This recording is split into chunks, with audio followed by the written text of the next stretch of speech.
Well, everyone, you are listening to the first #1 episode of Elk Talk Podcast with Corey Jacobsen and Randy Newberg, presented by the Rocky Mountain Elk Foundation. All elk. All the time. Only elk. Only elk. Well, it's us having conversations. So we usually go down some rabbit holes, but they'll all focus and start from elk. If you hunt with Corey Jacobsen, you will find the landscape is full of rabbit holes. And if you do a podcast with Corey, there are more rabbit holes deeper and further than you've ever imagined. But that's the whole joy of doing podcasts. That's right. Right here, we're recording this for YouTube. I'm going to show the audience. You see all the notes we have right there? Clean slate. A clean slate. We're just going to make this up as we go. But what are all these notes that we have? Well, this is kind of some structure to make sure we don't forget certain things. Gotcha. Like, Randy provided me with 3 pages of notes this morning and said, here, we're going to talk about this. And I looked at it and he uses like quadruple spacing on the notes. There's actually only 6 sentences per page. Right. That's because I'm old. No, let me read what it says here. All elk, only elk. That's one sentence. Yeah. I'm Corey. Yeah. That's another sentence. Yeah. And I'm Randy. That's another sentence. Yeah. Those are 3 sentences. Yeah. We've got 6 total. Mm-hmm. And then we're clean slate. So we don't have notes. This is just to help us get through the introduction. Yeah. So we're recording this in advance, folks. Obviously, the goal is to release this in early July. But we're going to make the apology up front that there's this group that syndicates podcasts called Libsyn, Liberated Syndication. And you got to pass their, I guess, approval. Yeah. I don't know who they have on the committee or the council of higher ups, but so we're hoping we can submit this one to them and they'll approve it and we'll be ready to roll according to schedule. But maybe not. But just in case. Just in case. That was our disclaimer. That's kind of like in the pharmaceutical commercial. It's like they say, here's what the brand is, and then they spend the next 45 seconds of the 1-minute commercial telling you all the things you might die from. In 6 seconds, they tell you what it solves. Right. And in the next 54 seconds, they list all the risks and hazards. Yeah. And by the time may cause sudden death, heart attack, pulmonary disease, all these things. It's like, seriously, I just have an infected toenail. Can't we? I'll just take my chances with that. So that was our version of the pharmaceutical disclaimer. That's right. And with that, if people want to follow along on this podcast trip that we're going to be doing, because we're going to do it every 2 weeks, we've got the new website that we're working on. Yep. Hopefully it's going to be ready by the time the podcast is up and running. It will. And what is that? It's elktalkpodcast.com.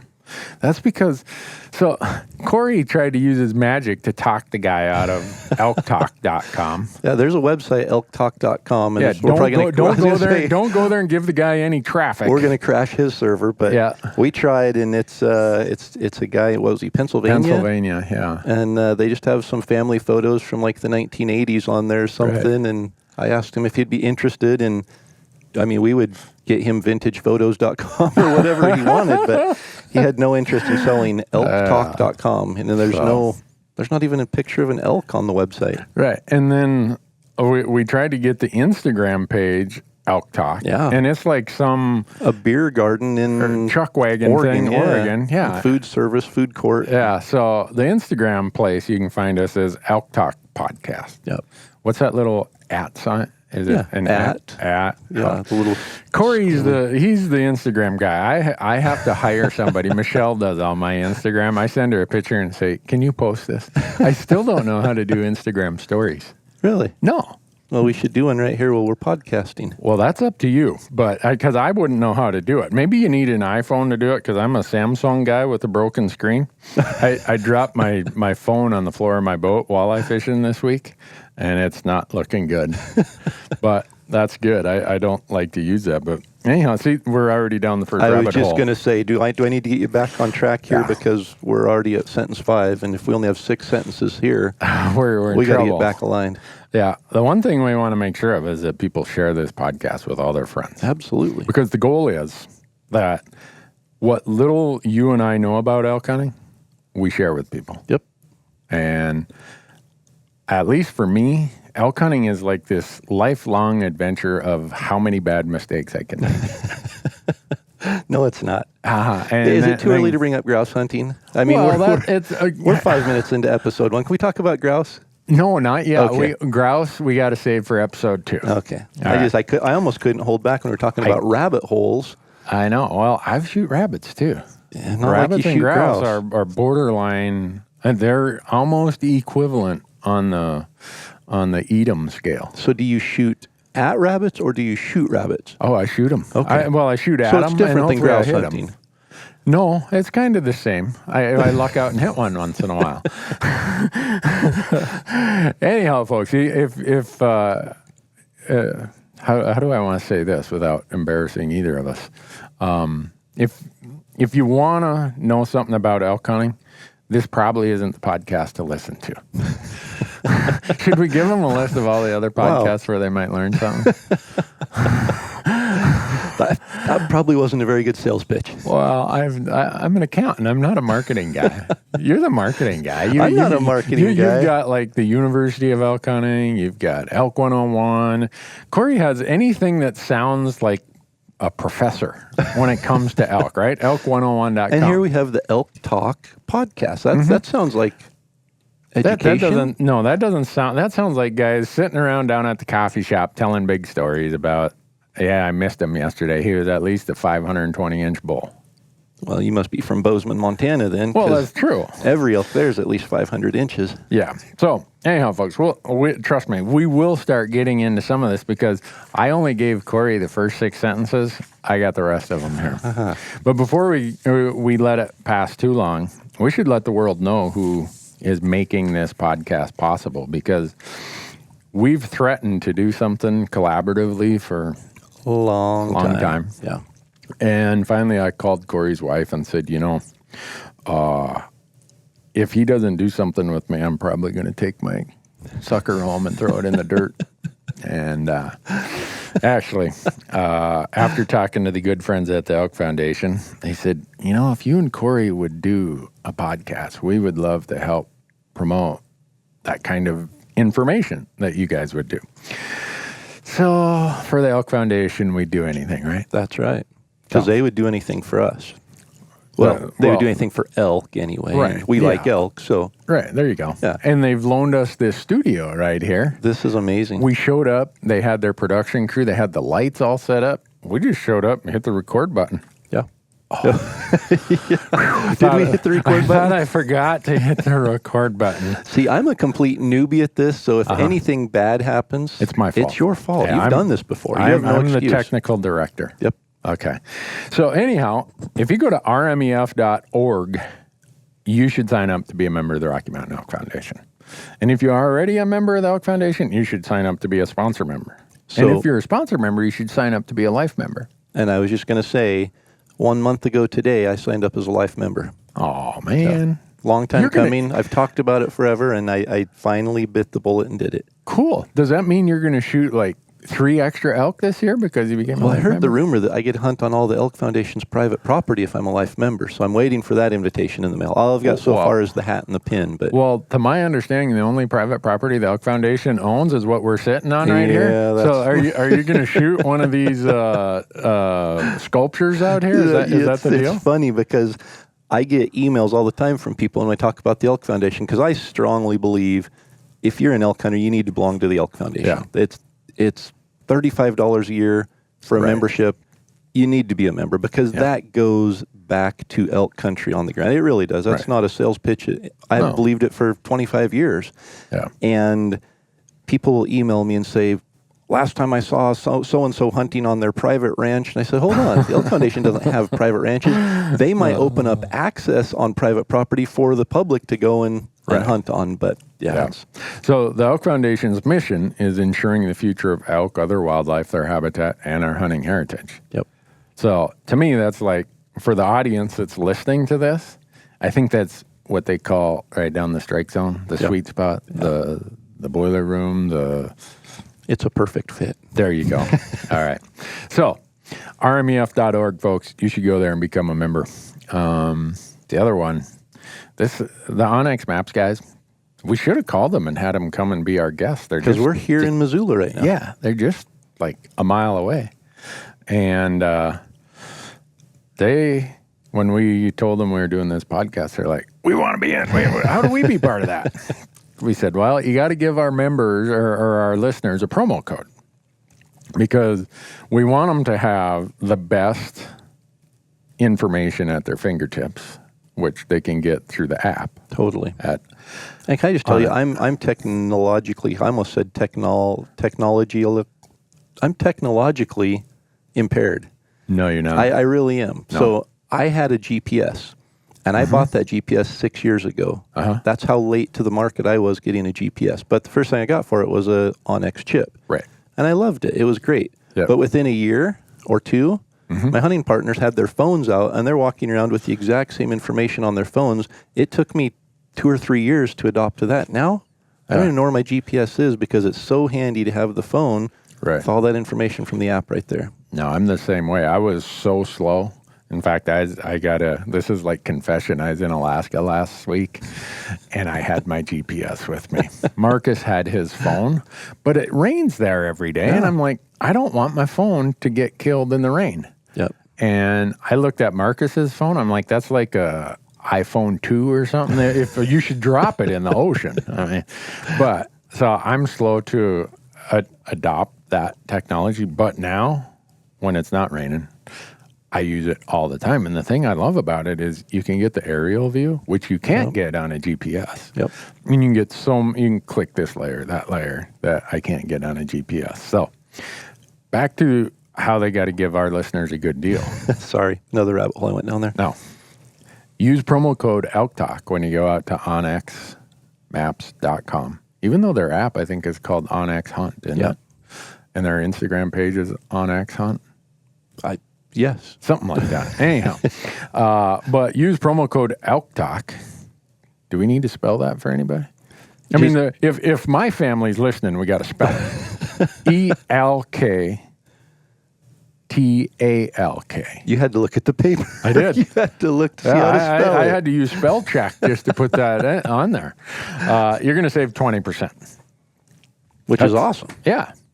And that's the other thing. We pretty much told most of the people who want to be part of this podcast, you got to give our listeners something. Totally. Because we're not going to. You're not getting any value from us. No value in listening to this podcast other than the first 10 minutes we'll tell you where you can save some money. The other group is Gerber. Gerber gear, Gerber blades, Gerber knives, tools, whatever you want to call them. GerberGear.com is where you can find out all their stuff. And I've been using their Vital and their Big Game Vital ever since they came out with it. And I'm liking that stuff. And they've been a huge supporter of us, of all my platforms. They're about 4 or 5 years ago, they said, you know, we're getting serious back into the hunting market. And they have. And when I do finally shoot a rabbit, you know, I got a knife that I can really take care of it. And I've used them on a lot of elk. Not mine, but you know, I don't shoot enough elk. So. But go to GerberGear.com and find out all their cool stuff. Look for them at your local retailer. You're going to hear a lot more about them as the podcast evolves. We might even force them to bring some of their engineers here and talk about product development and stuff. Seth, their lead product design guy, he's from Montana. He's always looking for a reason to come back here, but we might charge him admission to come back here. There we go. I like that. Yeah. Of course, I like engineering too. So if we talk about engineering behind knives and tools, that's... When you think about the employment and professional backgrounds of the two people on this podcast... It's not good. We have an engineer and a tax accountant. I was just going to say we shouldn't tell people. Yeah. Because they just lost all respect for us. But you know what? We both come from logging families, so that should give us some street cred. Yeah. I mean, people have accused me of being anti-logging because I didn't take over the logging business from my dad. First of all, I didn't want to take on that much debt. Second of all, I looked at him at age 40 and said, I don't want to look like him when I'm 40. And I'm not anti-logging at all. I'm pro-logging. I'm anti-Randy logging. Yeah. I I mean, your dad was a timber I faller, did it wasn't for, I hooked logs for a little bit of time during college. Mm-hmm. And in fact, I was thinking of that this morning, hooking logs, and it was the most boring job.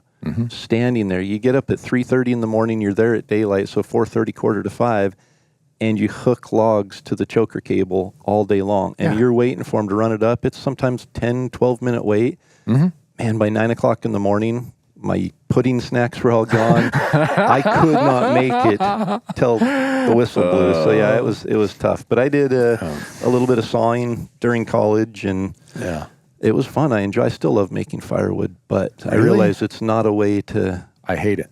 You hate making firewood? I hate anything to do with chainsaw. Wow. I had a few goals in life. One was to get to age 50 Yeah. and not own a lawnmower. I passed that. The other was I never wanted to own a chainsaw in my life. And what did my brother do, who's still a logger? He sends a chainsaw out with my mom and says, here, Randy needs this, because when I went to elk camp with him, he had this little handsaw with about an 8-inch stroke to it, and he told me to go cut firewood. He was so mad. I brought this little saw out there. He's like, what am I supposed to do with that? I said, well, go get us some firewood. You're a logger. Go get something with it. Oh, my goodness. I thought he was going to kill me. I never even put gas in that chainsaw. Finally, after about 5 years, when my mom was heading back to Minnesota, I said, here, take this back to Jason. It's a curse. So, no, I think coming from logging backgrounds, we have at least some street cred in spite of our current professions. Totally. Some of the best elk hunters I know are loggers. So. I know. I was thinking about all the people I know who are loggers and serious elk hunters. Yep. Charlie Decker, the guy who founded the Elk Foundation. Yep. He's still at least plowing roads for his son's logging. He suckered his son in taking over the logging operation. Let's see. Ty Stubblefield, I mean, the man himself. He comes from a logging background. The list is long of... Yeah. So we got that going for us. There we go. We might not know anything else, but we got that going for us. If anybody questions, we'll say, hey, we're from logging families. And right, yeah. And if you don't believe us that logging is a good way to convince you to go to college. Oh, my goodness. I remember every day out there in the jack pines getting stung by bees and mosquitoes and horseflies saying, I'm not doing this for a living. My dad told me, he said, son, I can't afford to pay for college, but you're the worst logger I've ever seen. I strongly suggest that you go to find a way to pay for college. So I did. I figured out a way. So how did we get on that topic between Gerber and Sitka gear? I'm not sure. You're a Sitka gear athlete, right? You're like Mr. Sitka gear since the beginning. I have literally been with Sitka since the beginning. Yeah. Really? Yeah. So I won an elk calling contest, and one of the prizes was a pair of pants, a shirt, and a vest, I believe, from Sitka. And when I went to redeem it, they said, well, we don't actually have any gear yet. It'll be here in August. So they were giving prizes away for a calling contest before it was even manufactured the first run. So I got the first run of the original mountain pants in the mountain mimicry, their original core shirt, and I think it was the mountain vest, they called it back then.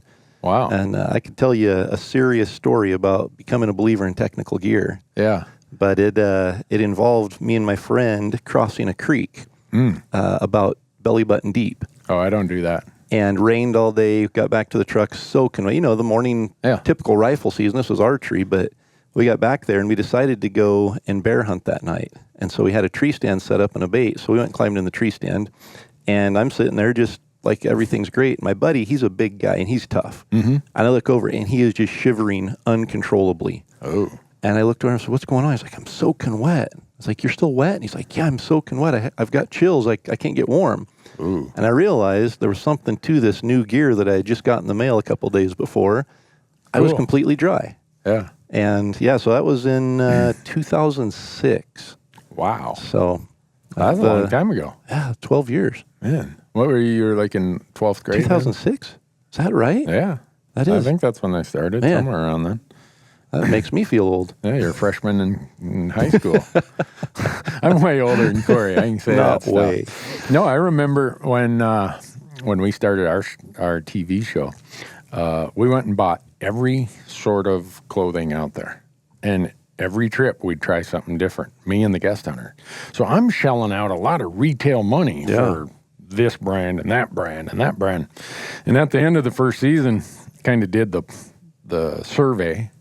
Survey says, Randy, go buy more of that Sitka gear. Yeah.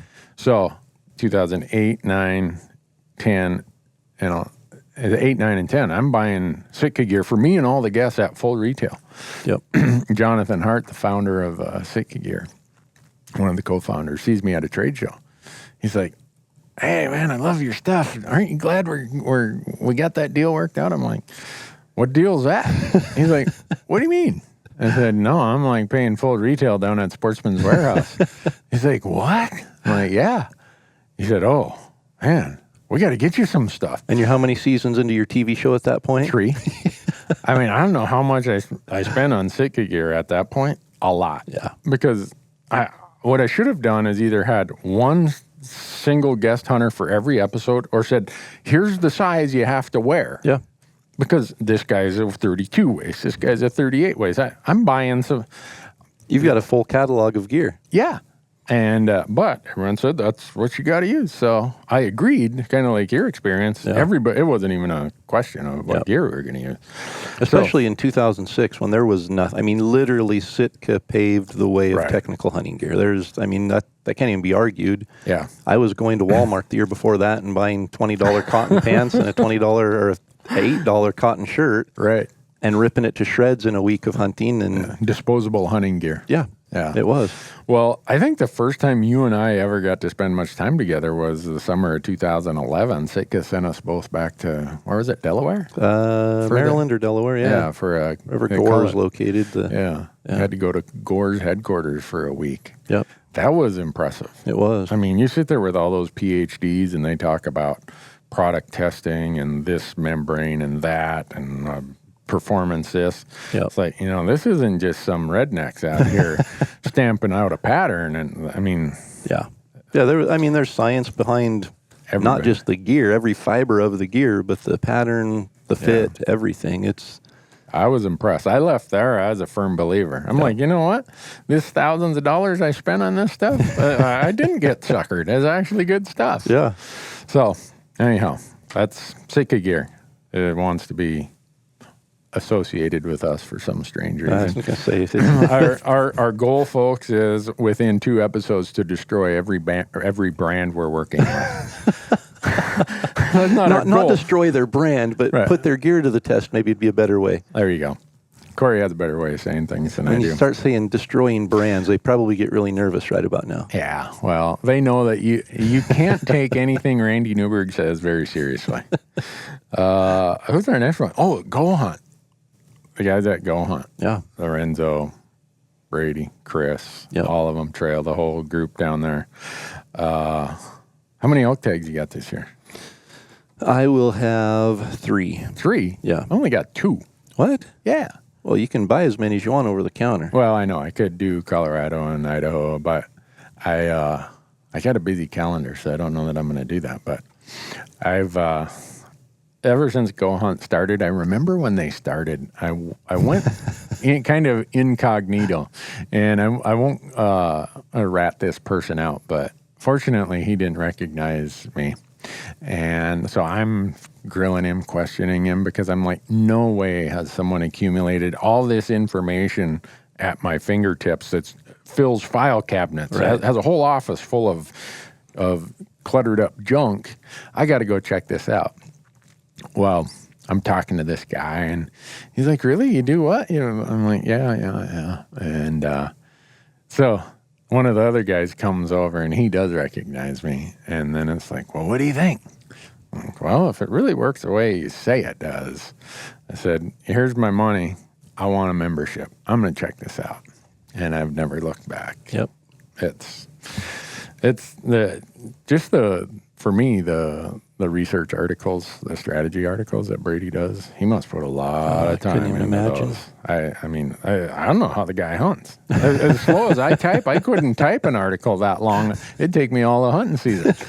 And and then they've invested in hiring the best consultants for the draw odds. And also, we can't forget the most important part for our listeners. Promo code. Promo code. Yeah. Yeah. More value. We're adding more value There to our we go. listeners. So See, if- they've had to put up with 15 minutes of us so far with no value other than promo codes. Right. So, GoHunt.com has this, the service Corey and I have been talking about is called the Insider. And if you, right now, I think in July, for some period going on here, they're going to have a 30-day free trial. It is in July. Okay. And it might even go into August. I don't know. We probably ought to figure that out before that. I think it's just the month of July, if I remember right. Anyhow. So as long as, is it Libsyn?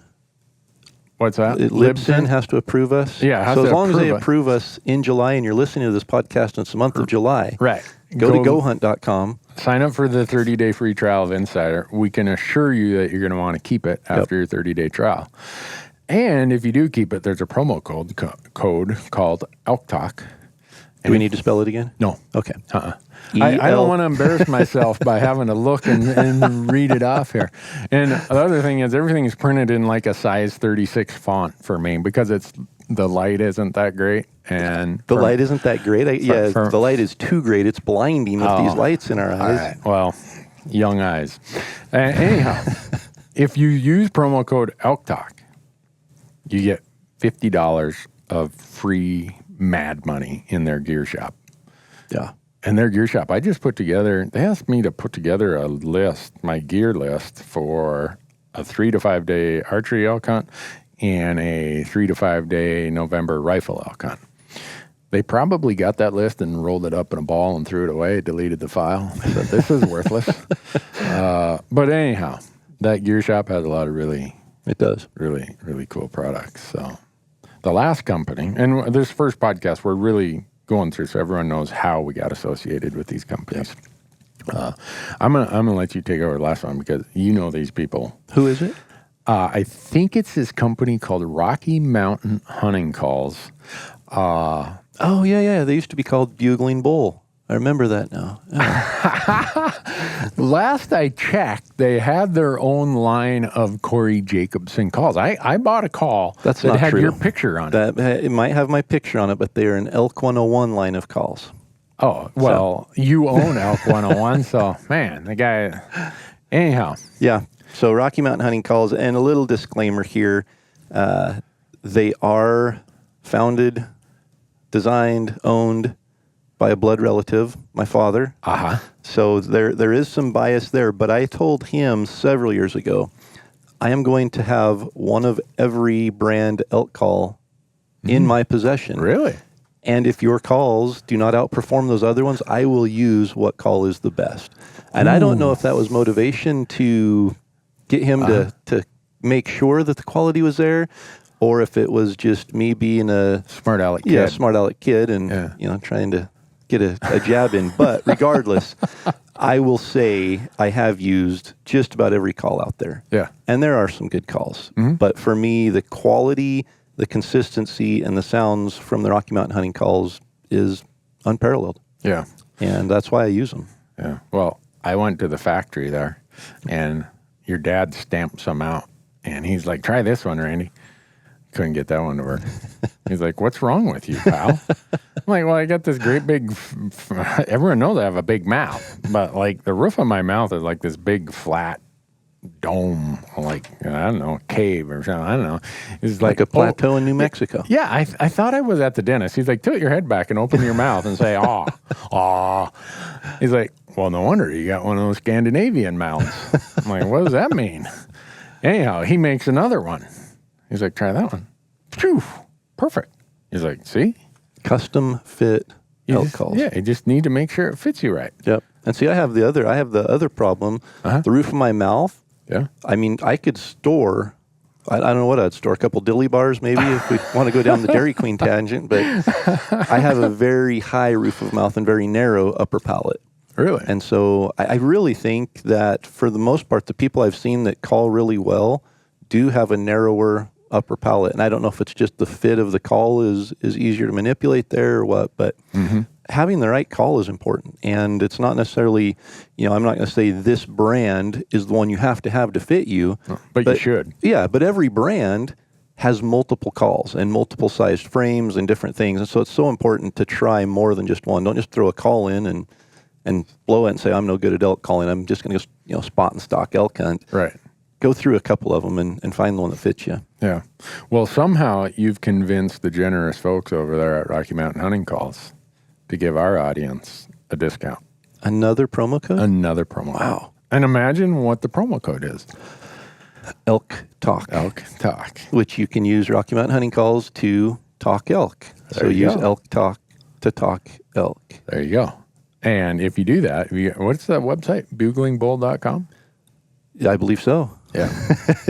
So it used to be Bugling Bull was the name of the company, but as they expanded into other species of animals and calls, they rebranded with Rocky Mountain Hunting Calls. So I believe there's a RockyMountainHuntingCalls.com that'll get you to the same place as buglingbull.com. Okay. But yeah. I didn't know that. Yeah. I've been out. I just made that up, so I don't know it either. You've got the Google box there. Check it. Yeah, there you go. I gotta, whenever I'm with Corey, I gotta have my Google machine ready because he's gonna ask me some question that I don't know the answer to, and I just fake it. I look it up on Google. I'm like, well, here's the answer. I mean, so this is being recorded. Videoed though, so people are able to watch this on YouTube and see what you're doing right now. And you're actually on a laptop typing. Yeah. Rocky Mountain. Oh, look at that. RockyMountainHuntingCalls.com. Where does it take me? It's not taking me anywhere. The Elk Foundation internet is down. They forgot to pay the bill to their internet service provider or something. Look at that. It redirects to buglingbull.com. There you go. Ha! So just like that. What a country. That's like having two trails merge at one point. Oh, boy. Put up your stand right there, man.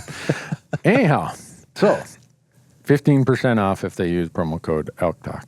Are these the calls you use to win all those elk calling contests? They are. You want to know how many elk calling contests I've won? 0. Oh. I mean, let's not. Don't need any drum roll or suspense here or anything like that. I mean, Corey's too modest, but he's won about 10 more of them than I have, I believe, using these calls, right? Every one of them. Yeah. Does that mean that if people go buy these calls, they're going to win? They're going to be your competition next year. That's true. Maybe we shouldn't have a game call company as a sponsor. That could be dipping into your pocket. Yeah. Anyhow, they got some new calls there. We'll get around to what those are because we're gonna, over the course of this podcast, we're gonna get into all kinds of things. But can you believe it took us 33 minutes? Yeah. To do the introduction. If anybody is still out there listening, we're gonna get into some good stuff now. Are we? I don't know. We have a blank page. We have a blank means page, we can go anywhere we want. What's going to be covered in this podcast? Not this episode, but the podcast, the podcast in general? From now until we're in the old folks' home, telling big stories about, back in 18, boy, it was a tough winter, but boy, the elk, man, we stacked them up. That's right. Something we want to talk about. My vision, I guess, and you can correct me because I usually am off base, but my vision for everything I do in elk hunting is to educate others. Yeah. And with one purpose. That's just to see them be successful. Mm-hmm. And so I think as we talk, there's going to be a lot of things that we share, not based on our supreme intelligence of elk hunting, but on our experience, right, which a lot of it comes from failure, to help others be successful. Yeah. And that doesn't mean that we're saying, follow what we do what we do, and you'll be as successful as we are. We don't want them to be that low on the totem pole. we aspire for them to clear a higher bar. We see an it's kind of like our children. We don't want them to be like us. We want them to be better. And so this podcast isn't trying to get you to be like us. It's hoping that you can become better. Yeah, well, I kind of see the same thing. Everything I've done with our platforms is about lowering hurdles, getting people to understand you can go do this. I mean, a lot of our listeners are probably already elk hunters, but there's probably a lot of them who they've elk hunted a time or two, or there's something they aspire to do. And if a guy like me growing up in this little town in northern Minnesota, who I thought that the only way I'd ever go elk hunting is if I took out a mortgage on a house and used that. I thought I had to hire someone to take me. Yeah. I thought I needed some big dollar amount. And then I move out west. I'm like, wow, I could go elk hunting. There's hundreds of millions of acres of public land. I can just go do this. I need to tell people about this. Yeah. Yeah. And then I started flapping my big mouth. But for me, it's all about what shows people the opportunities that exist. And I've made a lot of mistakes in my, whatever it is, 27, 28 years of elk hunting. I hope that people don't make as many mistakes as I do, or as I did and as I still do. Yeah. And I see a theme there because I make more mistakes when I'm hunting with you than normal. So that could be. There might be some contagious. Of course, it might be that there's a camera there and they actually record them, and so I have to actually fess up to it. Yeah, that's it. Yeah, well, we record everything, so there's no BS and no lying, no faking it with us. Yeah, you've seen that. And, I'm pretty sure you've seen me miss an elk on an episode of Hunting with Randy. Oh, if we're talking about misses, we're going to be here for like 4 hours if I sit here and rattle off all my misses. Well, we could just talk about mistakes.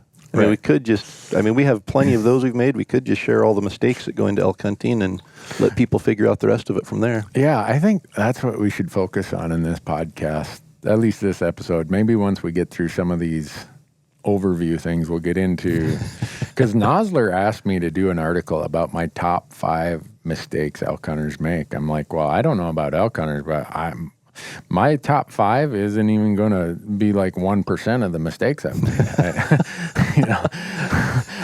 Really, how do you rank the mistakes? Yeah, every one of them was a bad mistake. So maybe you can give your 5, I'll give my 5. Maybe there'll be some common things there, but we'll have some time to think about that. Yeah. I guess the other thing I'd like to know from the audience is who they want us to have as guests. Yeah. Because they're going to get really tired of you and I talking. There's only so much Dairy Queen and grouse we can talk about. Yeah. And Corey talks about elk hunting, and then when he's with me, he blames my habits or my addictions for his distractions. So you do admit it's an addiction. It's an addiction, but you are a closet Dairy Queen guy yourself, so don't. In spite of wearing that Mountain Ops hat up there, and those are great guys at Mountain Ops, but I had to crack a little joke at them at the Total Archery Challenge last year. I brought a whole cooler full of dilly bars, and I went over to their booth and I was handing all their employees dilly bars. And they were eating them. They were eating them. I know.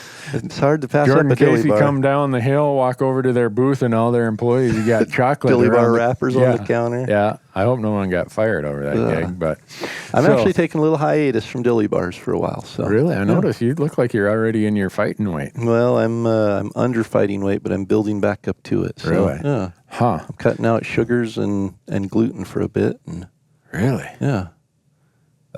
It's hard. Why would you do that? You walk through a store and you can't buy gluten or sugar. Yeah. 95% of the store is off limits to you. I know. It's pretty amazing. I ain't doing that. That's tough. But once you do it, it took a bit to just jump in and do it. But once you start. Really? Yeah. Huh. Yeah. And my whole philosophy is, you get in or you get out what you put in. So. You get out what you put in. Does that make sense? Did I say that right? Yeah, I think you did. Get out what you put in. Yeah. Okay. So you're not putting out. I'm not putting out dilly bar performance anymore. There you go. You're not putting out any sugar. You're not a very sweet guy. For a week, maybe, or 2. Well, I'm not at my fighting weight. Not that I have. I've seen you after hunting season, though. So yeah, you need dilly bars just to keep upright. Yeah. And when you hunt 100 days a year and eat crappy food and don't get any sleep, it takes a toll on you. But right now, you got a spare knee. My left knee is killing me. Really? Yeah. And I'm looking at the hunt schedule ahead. What is it now? It's late June. And my knee hurts. I can't hardly walk down my stairs at the house. So, Randy, I'm not a doctor. Pain. I'm not a doctor, but sugar is a major cause of inflammation. And inflammation is a major cause of pain, especially in joints. I'm following you. I don't know about the sugar part, but I'm following you on the inflammation causing pain. Yeah. No, sugar's a huge inflammatory. So Really? this podcast, folks, is not going to be about health necessarily, but I do listen to a lot of podcasts on health. And we listened to a couple on the drive here, in fact, that talked about gluten intolerance, sugar intolerance, dairy intolerance, all these different things. Yeah. And as I started listing some of the symptoms, brain fog and joint pain and things like that, I thought, man, I've experienced that. Really? So, yeah, that's kind of what's got me on that kick of just trying to cut some of these things out and see if there's an improvement. Huh. Well, I got a bum liver, so they have me on a low protein diet. What I can't do sugars, I Can't do carbs, glutens, can't do protein. That leaves you fat. You're going to be on the keto diet. Well, I'm going to be eating muktuk from... No, you could eat bacon and salmon and broccoli. And tip over from... Good stuff. I'll be on a first-name basis with a cardiologist, is what you're saying. See, that's all a myth, too, but we won't go down. That's a huge... Maybe we'll do a podcast on backcountry meals and food that are healthy. There you go. That'll work. I was going to say, if we're going to do one on fitness, you're going to lead that podcast. I might be on vacation the week you do the fitness one. We talk fitness. All I know is how I'm going to be fitting a Snickers bar in my backpack this fall. Corey's version of fitness. How am I going to fitness in my pack? There you go. Well, I'm all on board with sugar, like Snicker bars. So how are you on board or are you off board? I'm on board. You're on board with sugar. I'm off the wagon, but I'm on board. Right? I don't ever get that when they say you fell off the wagon. Yeah. I don't. It sounds to me like you got on the wagon. Yeah. I don't know, but my dad would always say, "Yeah, I fell off the wagon." He never got on the wagon. But so how'd we get on that one? We're talking about topics we're going to talk about. And fitness might be one of them. Yeah. But that's going to be all you. But back to this knee thing. I've got 21 days in Alaska in August that I'm dreading. I've been hiking, and I come home, and my knee hurts so bad for 2 days. It's like, I need a packer. Yeah. I'm going to need a Sherpa. Yep. Carry my rifle. Llamas. I can't bring llama. You can't use llamas in Alaska now that they found that transmittable MOV virus thing. They put a moratorium on using llamas in sheep country in Alaska, I believe. Wow. So that transmits to sheep from llamas. They don't know that, but it's kind of just, they know it does from sheep and goats, but I think it's a precautionary thing because no one's ever done the studies on llamas, but they're a camelid. I was going to say, they're not a they're sheep not. or a goat. So I don't think that'll be a problem. Did you say a camelid? Yeah. They're camelid, a camel. Did you just look that up on Google? Or No, did you know I didn't. That? No, my buddy Bo Beatty, who owns Wilderness Ridge Trail Llamas, is like the world. We should have him on here. He's like the world's expert on camelids. I know a new word. I.e. llamas. Wow. So, but I can't get Bo's llamas up to Alaska, so maybe I'm going to go to Anchorage and put out a sign, need a Sherpa. We'll pay. I don't know. Anyhow, so I think we're going to have to talk about calling. Yeah. So far we're listing all the things you're going to talk about. Okay. Well, let's broaden out a little bit here because I have come to you as a resource for scouting, for late season post-rut hunting. Yeah, that's about all I can do because you can sit around the fire and glass for elk. I mean, that's kind of my style. There is some benefits to hunting later in the season. There is. Another one is the days are a lot shorter. Mm-hmm. So you don't have to hunt as long. Yeah, exactly. Yeah, somebody says they hunted 23 miles in November or December. It's like, come on, really? Yeah, I know. No. Like Speedy Gonzalez there or something. Yeah. I have a hard time getting 14 miles in September, and the days are really long. When they tell me that, I said the miles in the truck don't count. But that's rifle hunting, right? I mean, that's how you rifle hunt. You just drive around on a quad. And I've heard that. Yeah. I've never got an elk out whole. Maybe that's what we should have as a goal this year. Get an elk out whole. I've never got one out whole. Have you? Yeah. Oh, man. I grew up in a logging town. Of course I got an elk out whole. Yeah, but I'm not smart enough to figure that out. I'm not disparaging anyone who gets them out whole. They've got something figured out. Totally. Maybe we need to have someone here who can teach us how to get them out whole on a regular basis. Both of them that we've gotten out whole that come to mind, and there may be more as I think about it, but both of them, we dropped the tailgate, and they're on enough of an incline that we slid them into the back of the truck with the tailgate backed up against the hillside. And then you took a picture driving down Main Street with the elk all splayed out. No, with somebody sitting on the back of it, straddling the elk, holding the antlers up with the rifle in the rack. Yeah, isn't that how you're supposed to do it? Well, and you need it with the old Polaroid camera where the picture shoots out the bottom, and you need a thumbtack to stick it up at the gas station there. For all the millennials who are listening to this, a Polaroid was a type of camera that you take a picture and it actually prints out. I mean, it was advanced. It was a printer and a camera in one. Yeah. It printed the picture out right there and had a little white strip at the bottom so you could hold it and not get smudges on it. Yeah. every photograph I have growing up is a Polaroid. Very cool. We're just dropping nuggets of information for I know. all these listeners. Yeah, I think we got to talk about archery hunting and rifle hunting both. Yep. I think actually, if you look at numbers, there's probably more people who rifle hunt absolutely. elk than archery hunt elk. But rifle hunting elk is kind of like the gateway drug to archery hunting elk. It is. It gets you into the sport, but man, there is nothing like hunting elk during the rut. No. I tell people that the video does not do it justice. The smells, the sounds, the vibration of the woods, just you can feel it when they're mad at you and they're telling you, "Hey, the time has come to throw down." It's like I get so excited. You see an elk across the hillside at 150 or 200 yards. You get an adrenaline rush. You pull up the rifle. You shoot it. I mean, that's rifle hunting. Exciting. And there's a whole bunch of strategy that goes into it and finding them and that. But that's where archery hunting starts. Right there when you pull the trigger on a rifle hunt, that's the beginning of your archery hunt. Yeah. So you get a whole advanced chapter there that comes after that rifle hunting story. So it's the gateway drug.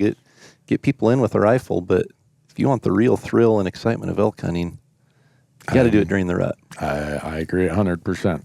I think we also got to talk about, you'd mentioned scouting. Yeah. We need ideas, comments from listeners, whether they want to leave them. Do we have a place where they can leave them? I don't know. Out on our Instagram page?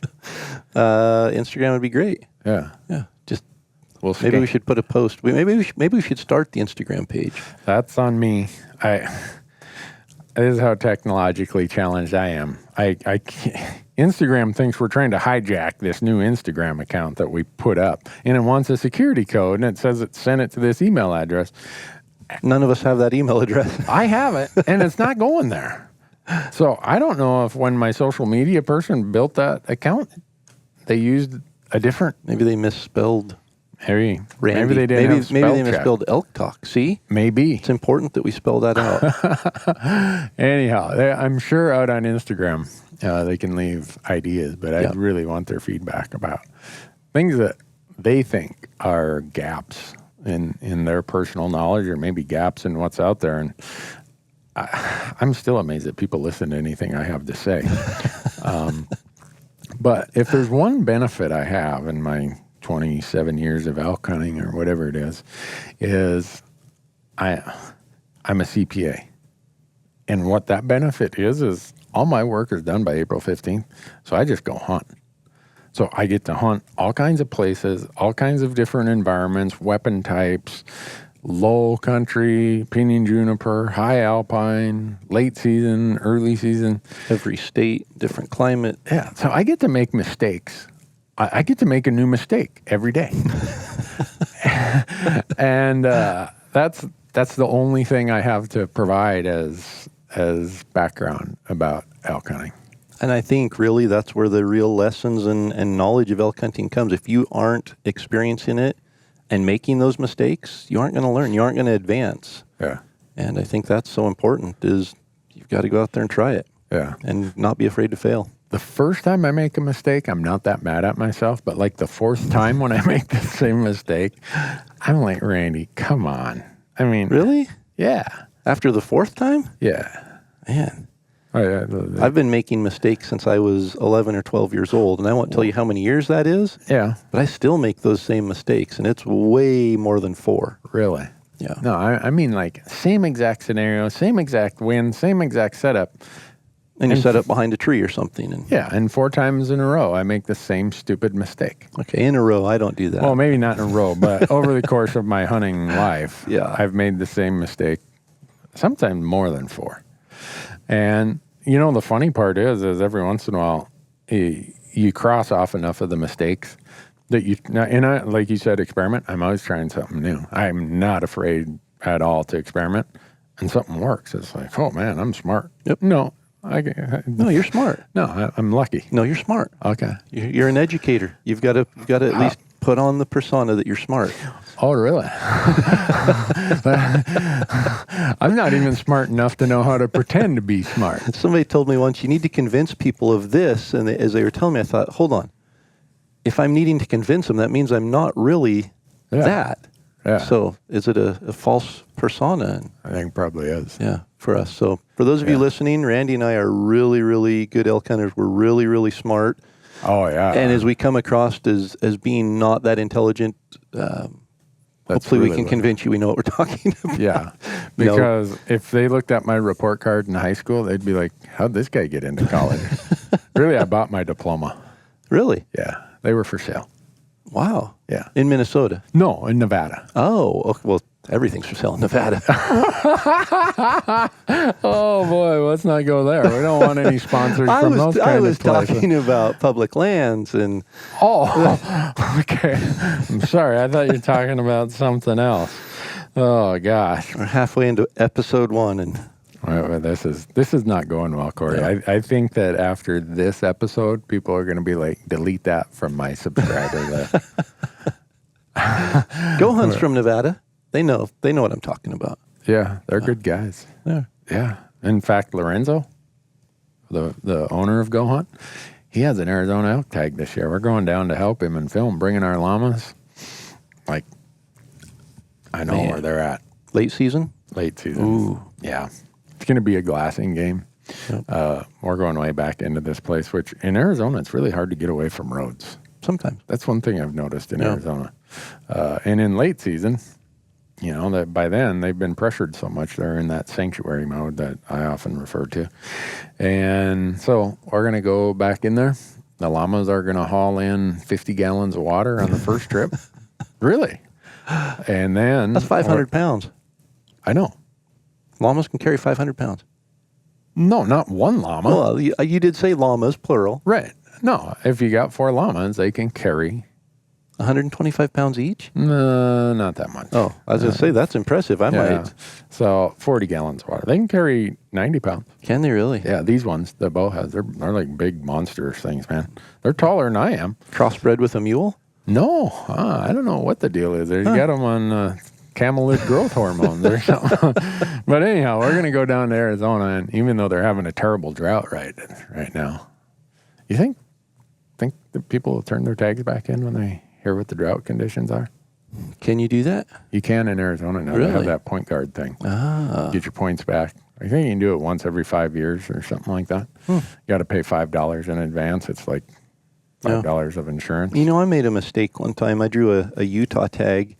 Mm-hmm. And it took 10 years to draw it. It was the Book Cliffs unit. And I had known people who had hunted it the 3 previous years and incredible experiences. So I had their experience to draw off of. And it was the worst drought in 27 years or something. And everyone was warning me, you know, the antlers aren't going to be as big, which that's not why I hunt. Yeah. But I draw a tag like that. I want a big mature bull. Mm-hmm. And everyone's warning me, you know, it's going to be hard. And my experience with droughts is... the elk are still there, but the rut is usually muted quite a bit. And for rut hunting during a drought, it can be difficult. But I just thought, you know what, we're going to go down there. It's Utah. It's a controlled hunt. We'll be just fine. Yeah. And I wish more than anything in hunting, I think in my last 10 years of hunting, that I had turned that tag back in. Really? Yeah. Wow. We couldn't find elk. They weren't where they normally are. When we did finally find them, we only had a day and a half left to hunt, and they were all bunched together, and it was great right there. But, you know, a hunt like that, you take 10 days and spend 8.5 days trying to find elk and literally having 2 or 3 call-ins that whole time. It was not the experience I was wanting. So, if the option is there to turn a tag back in, I don't know what the deadline for Arizona is. But I don't know either. Especially for rut hunts. I mean, late season, I wouldn't be nearly as worried, but the rut does change during a drought. Huh. Well... I don't have any tags I'm turning back in. I'm just going with it, man. And you aren't going to convince anybody you're going with to turn a tag back in? No. I don't want anyone turning a tag back in. You know, I could tip over tomorrow from that keto diet or whatever you're going to put me on. Dilly bar disease? Whatever it is. And I, you know, for me, it's kind of like this is how I look at it. People will say, well, I can hunt next week. Well, no, you could hunt this weekend next week. Yeah. It's not like you get the days you give up this week. It's not like you get them back. Right. So I'm never turning a tag back in unless if my marriage hangs in the balance, then I probably would.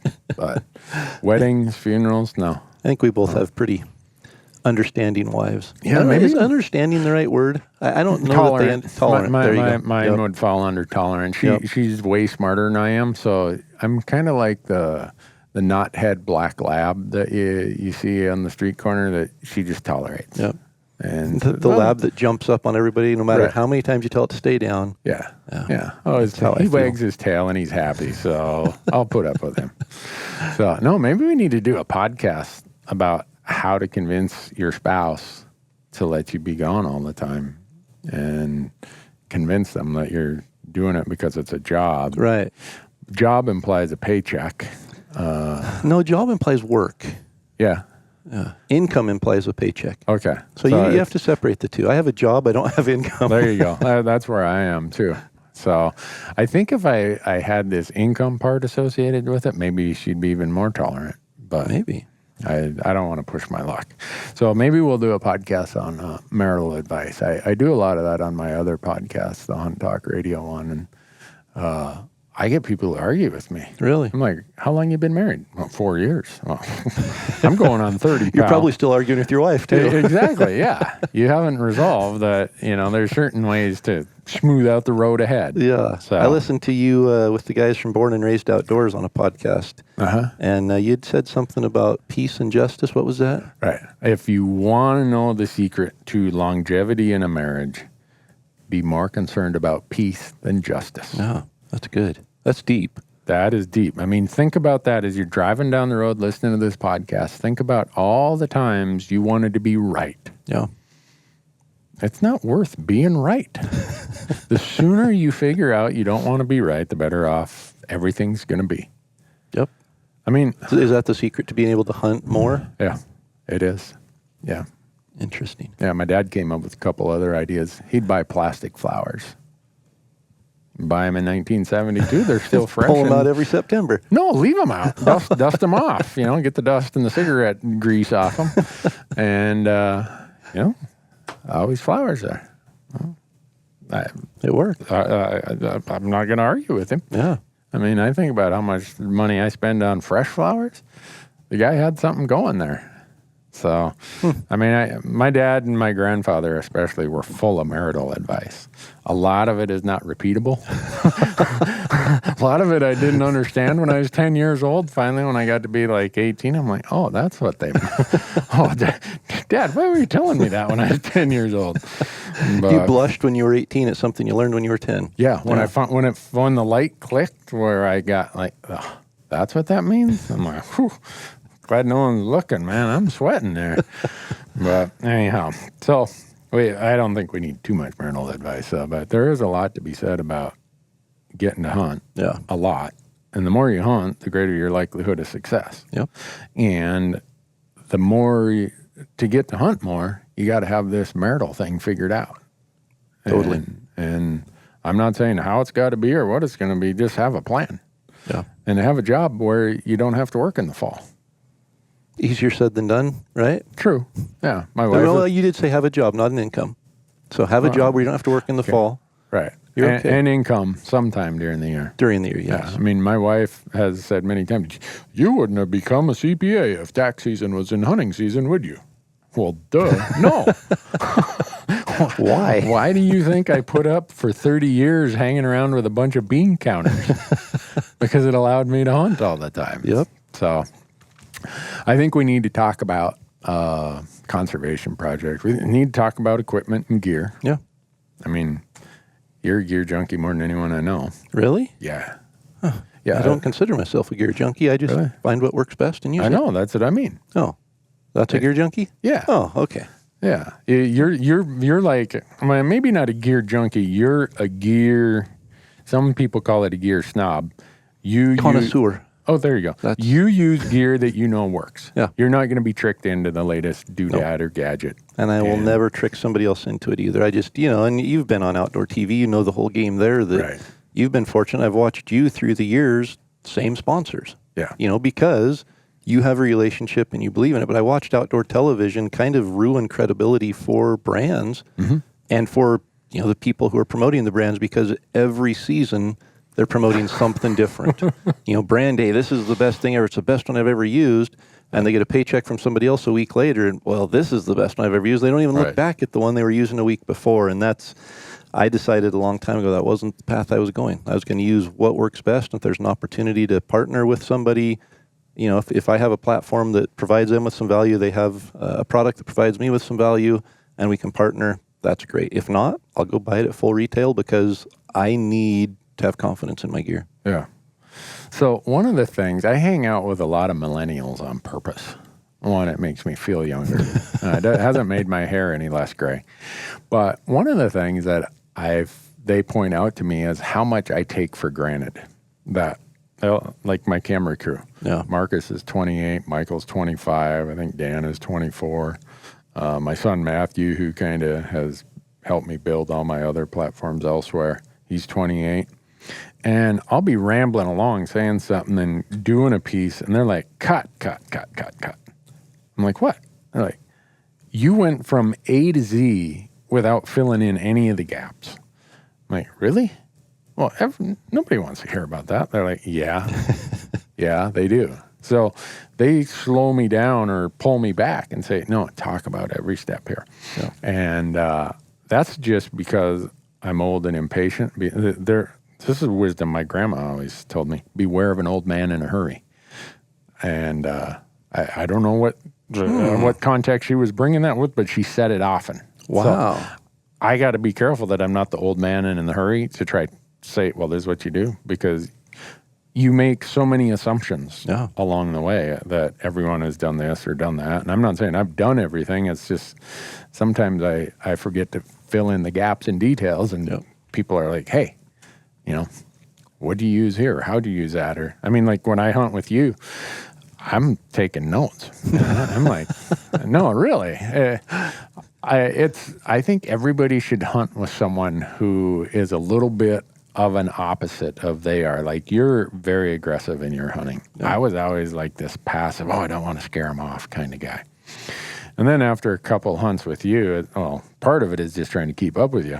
But you're like getting after it. You're not standing around waiting for anyone. When we get done in a canyon, there is nothing left alive in there.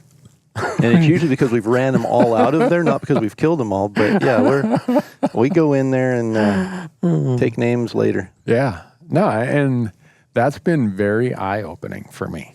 And I've heard other people say, oh, man, I'm glad I hunted with you because you have a completely different approach and style, and I would have not thought about that. So hopefully we can share some of those experiences with the audience.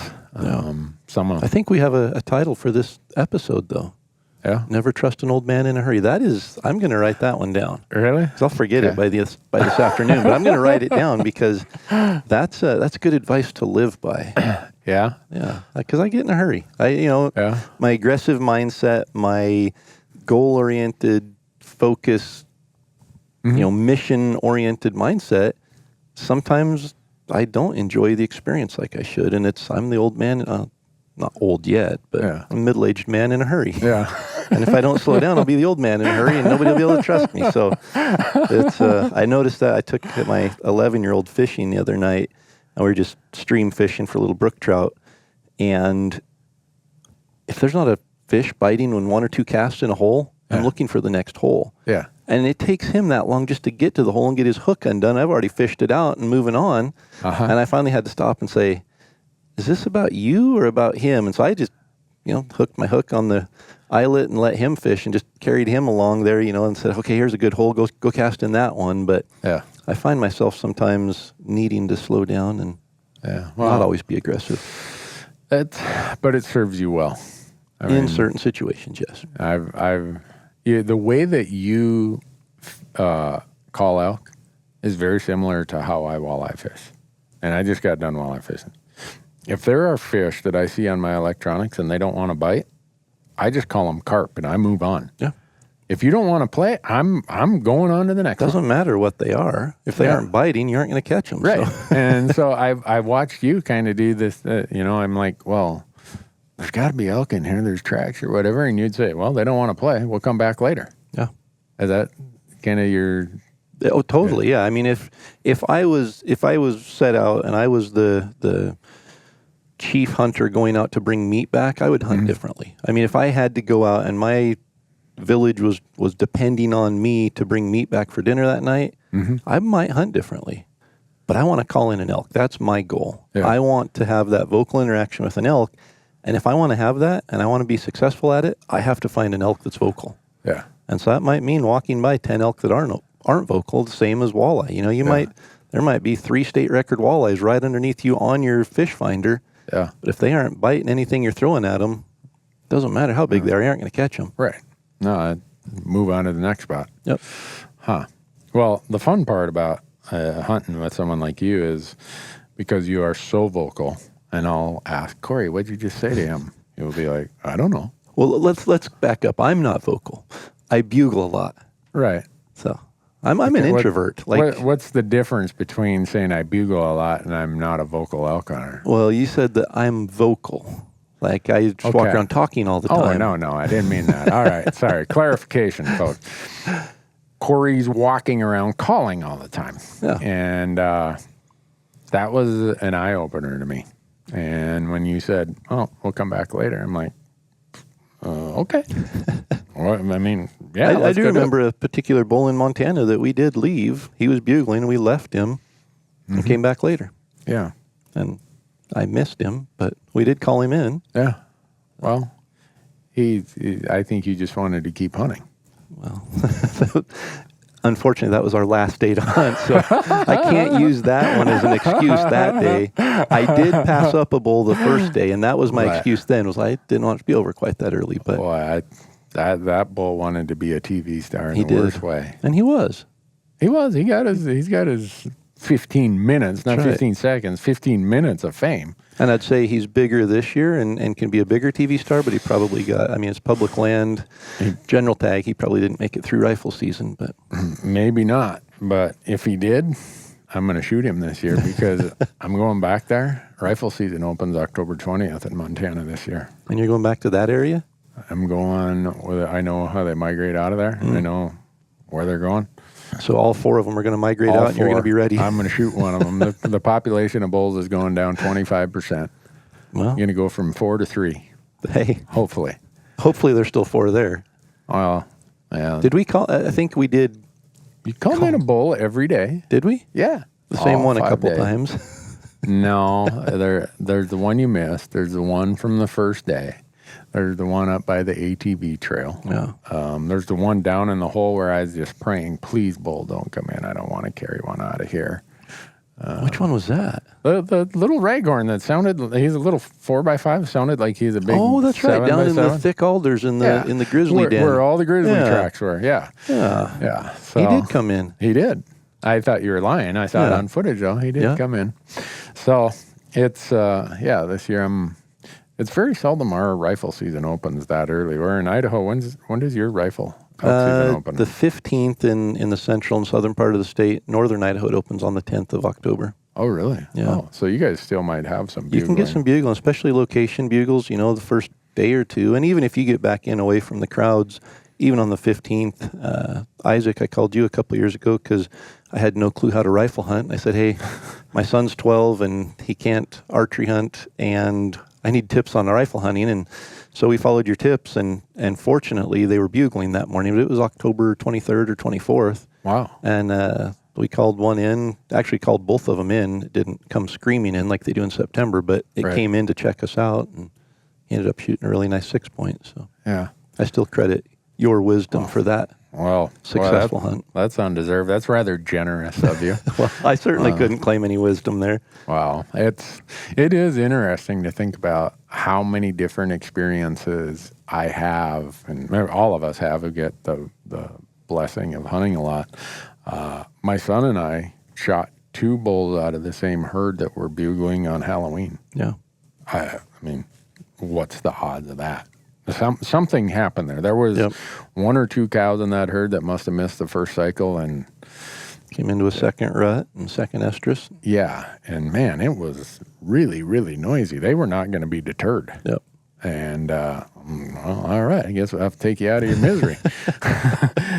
And so we shot 2 of them about 5 minutes apart. But that's really the oddity. Yep. I mean, then you go the other direction, and I've heard people say, oh, no, they were screaming opening weekend in Colorado, which is usually, the last Saturday in August? Yeah. Something like that. When does your Idaho archery season open? August 30th. Okay.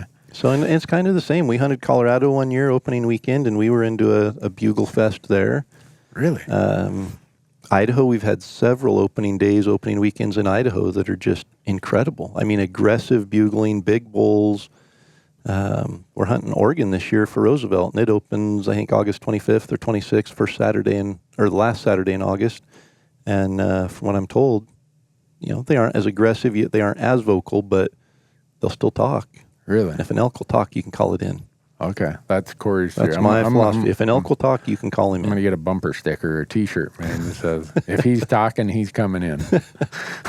Yep. Huh. So you hunt Wyoming quite a bit, and their season opens September 1st, and you usually go early. We do. And you guys don't seem to have any lack of elk show up. No. And honestly, and we can go into it in another episode, but I love hunting early for several reasons. But the primary one. What are those reasons? Primary one is just the herd bulls aren't herd bulls yet. They aren't in with the herd. So you get those bigger bulls before they're herded up, and they're a much easier target. And, you look at how a wolf hunts in the winter. They look for the solo bulls or the small bachelor groups of bulls because they're an easier target than a group of 100 elk. Yeah. And you look at it like, oh, that's a target-rich environment. But if you're trying to single one out to harvest, you need to have a solo target there. Is much easier to go into than a big group. So those herd bulls in that early part of the season before they're grouped up and really hanging with the harems are a much easier target. They're still aggressive. They're still territorial. They're still vocal. And if you can get in there before they group up, it's usually dynamite. So I have a New Mexico archery elk tag this year. That is the first season, September 1st through the 14th. Are you saying I should be there on the 1st? New Mexico is a different beast in my experience, and I've only experienced it once, but I couldn't call in an elk during the second season there with you, so I don't know. Needless to say, I didn't apply for that unit this year. Really? Yeah. After our experience. If you would have, I would have questioned. I absolutely would have said, you're doing what? That was rough. That was a rough hunt. Yeah. Well, I've always been one of those guys who I go the last half of September. Yeah. If my calendar's open and I can say, this is when I'm going to go, just because it seems like I hear more elk and I have more encounters. I can't say I kill a lot of elk, but I have a lot of encounters and I have a lot of fun. And there's so many factors, I think, that go into that. The 20th through the 30th, the elk are going to be so incredibly vocal. I mean, you don't have to take your calls. You'll hear elk calling. Yeah. But they're vocal for a reason. They're trying to keep their herd together. Cows are coming into estrus. The bulls are focused strictly on breeding at that point. And trying to get their attention away to come to you can be tough. They aren't going to leave a cow in estrus to come to you no matter how sweet you sound as a cow. And if you're bugling, they're going to think, I've got a cow in estrus. This other bull, if he gets here, he could be the one breeding her. And so it's hard to call them in. And, spotting and stalking or shadowing the herd is effective during that time, and they're vocal, so that helps. But for me to call in an elk, that early part's good. And there's a lot of other things. You mentioned that latter half of the season. You've got the fall equinox, which is the day that the nighttime is equal to the daytime, and that usually hits September 20th, 21st, 22nd, somewhere in there. Yep. And I think that's what triggers the cows to come into estrus is the daylight, the amount of daylight there. And so you look at the fall equinox and the timing of that. You look at the full moon and the moon phase. You look at weather. You look at all these different things. And I mean, it's a complicated puzzle to try to guess what week's going to be the best. And then you add in your hunting style, and it gets even more confusing. So I guess the answer is go hunt. Take your time and go do it. Just go hunt. Yeah, don't sit around, don't have analysis paralysis and end up not going just because it'll be, that'd be my worry is if someone says, I'll go next week. It's going to be hot next week. Okay, I'll go the week after. Work pretty soon season's over. Yeah, season's over and you've hunted 3 days. Yep. Don't do that. But I think it's also important to understand how the elk might be acting through the different parts of the season and know that the week you're going, they can absolutely be hunted, but you just might encounter a different situation that you might need to react to a little differently. Yeah, I'd say that's one of the common questions I get because we do this Elk Talk Live thing on Facebook and live stream every Wednesday night where people get to ask questions. And one of the most common ones is, I drew this tag, or I'm going over the counter in Colorado or Idaho or wherever. What week should I hunt? Yep. And I always say, whatever week you can make it work. Yep. Don't. And I write an article every year on Elk 101 about what's the best week to elk hunt this year. Mm-hmm. And I don't pick a week, but I talk about what's going to be happening during every week. So as people go, they realize if you're hunting the third week this year, it's prime time when we look at fall equinox. It's prime time when we look at vocal elk. But this year it's also the full moon. Right. And so just be aware that the elk are probably going to be out all night during that prime time doing their breeding and being vocal. And a half hour after daylight, they're probably heading to the north face to bed for the day. And that doesn't mean you're out of luck. There are strategies and tactics you can use during the middle of the day to go and hunt those elk where they're going to be really active. Yeah. So don't head back to camp and make you hash browns and bacon and gluten toast. Yeah, and eat sugar and have swollen joints and pain, right? That's right. One of the common, I think, misconceptions people have, and maybe it happens, and I just have never had it happen to me, is that you hear an elk bugle and you start cow calling or setting up 200 yards away and he's going to come walking in. I've never had that happen. Really? No. I have. Really? Yeah. It's fun when it happens. Huh. But it's not very frequent. Oh, okay. And maybe they've come in and I just didn't see him or hear him or whatever. Maybe it's happened a time or two. Yeah. But I see a lot of people like, oh, I hear him. Yeah, get set up. Well, the elk is 200 yards away. Guess Or what? 400 or... Yeah. Yeah. It's not like they're going to come running in like a coyote to a predator call. I don't know. I'm not an expert on it, but I see a lot of people do that, and then they complain, well, that call didn't work. Or the elk are call shy, or you can't call elk. The first time we hunted Arizona, I'd never hunted out of state. Arizona was my first experience out of state. Mm-hmm. And I was young and dumb and fortunately smart enough to start building points, and I built up to 3 points or 4 points. Wow. And drew one of the best archery tags in Arizona with 4 points. And clean living. Oh, it was, yeah. Actually, the state got sued. Oh, and, that year? Yeah. 2005. 2005 was my first time, and hunted Unit 1 in Arizona in the White Mountains. And, and everyone told me, don't even take your calls. Elk will not come to calls in Arizona. They're call shy, they're pressured, they're this, they're that. Well, I'm not going to leave my calls at home going to anywhere to hunt elk. And so we showed up, and I think in the first 2 days, we had messed up 8 or 9 setups. Wow. Because we were being too aggressive and trying to get in close to the elk when the elk were running to the calls. And I left that hunt thinking, we killed 3 elk in 3 days there. And I left that hunt thinking, if you cannot call in an elk in Arizona, you will not be able to call in an elk anywhere, especially in Idaho or Montana. Yeah. Have you been back there since? I have. I went back 3 years later and drew another premier archery tag. Man. You want to know what happened that year?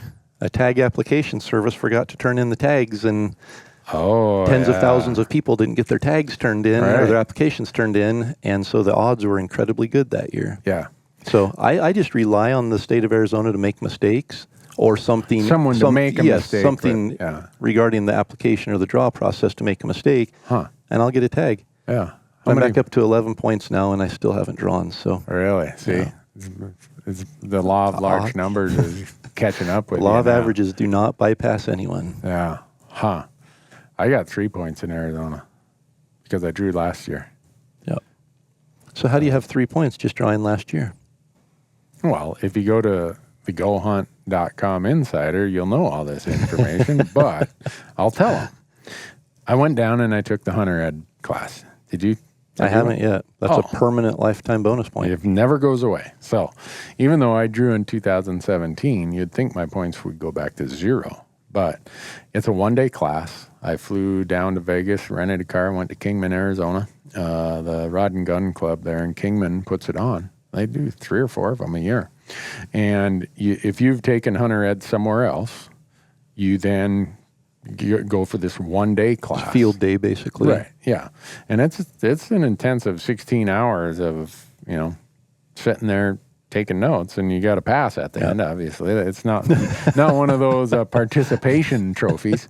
And so I got that point.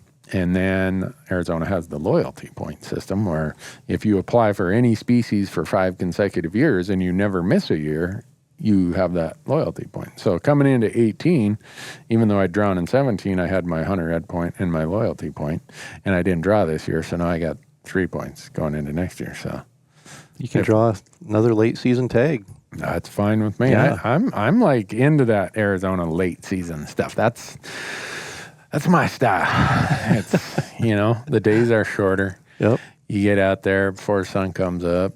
The weather's still decent. Oh yeah. You wait them out. They're for me anyhow. And Arizona has, and New Mexico is somewhat similar, has very high densities of elk. It's not like they have elk habitat throughout the entire state. And so some people say, oh, Arizona has only 35,000 elk. Well, those 35,000 elk are in a pretty constricted band of habitat. And by the time the late season comes around in late November, early December, they've already had a rifle, some units. They've had an early rifle season or early muzzleloader. They've already had an archery season. They've probably had a cow hunt or two in there. Some of the units have a November archery hunt. These bulls have figured out, there's a lot of people in the woods. I'm heading down into this canyon, or I'm going up into that burn or that blowdown or whatever. And so the predictability of where you're going to find elk in Arizona in these late seasons is more predictable than any place I hunt, of all the places I go. Yeah, they're already densely focused in an area of habitat before they get pressured. Once they get pressured, that area becomes even smaller. And and a lot of people I encounter are like, oh man, I don't know where they all went, or blah blah blah. They disappeared. Wolves, or you'll hear the whole Obamacare, whatever the cause is. And I find it remarkable how I'm not saying I've got it all figured out, but those late season hunts, when these elk have been pressured that much, and I don't care what state it is, even in Montana, our rifle season stays open until the Sunday after Thanksgiving. That last week of season, they've been pressured for 10 weeks now. Yeah. The types of places you're going to find them. It's not like they're evenly distributed across the landscape. Yep. So if you know where to look for them, you can find them with pretty good regularity. Yep. And so, that's why I like Arizona. They give you 2 choices, right? They look at your first and second before they go on to the next guy. I swing for the fences on my because the same year you're talking about when Arizona got sued, 2005. Yep.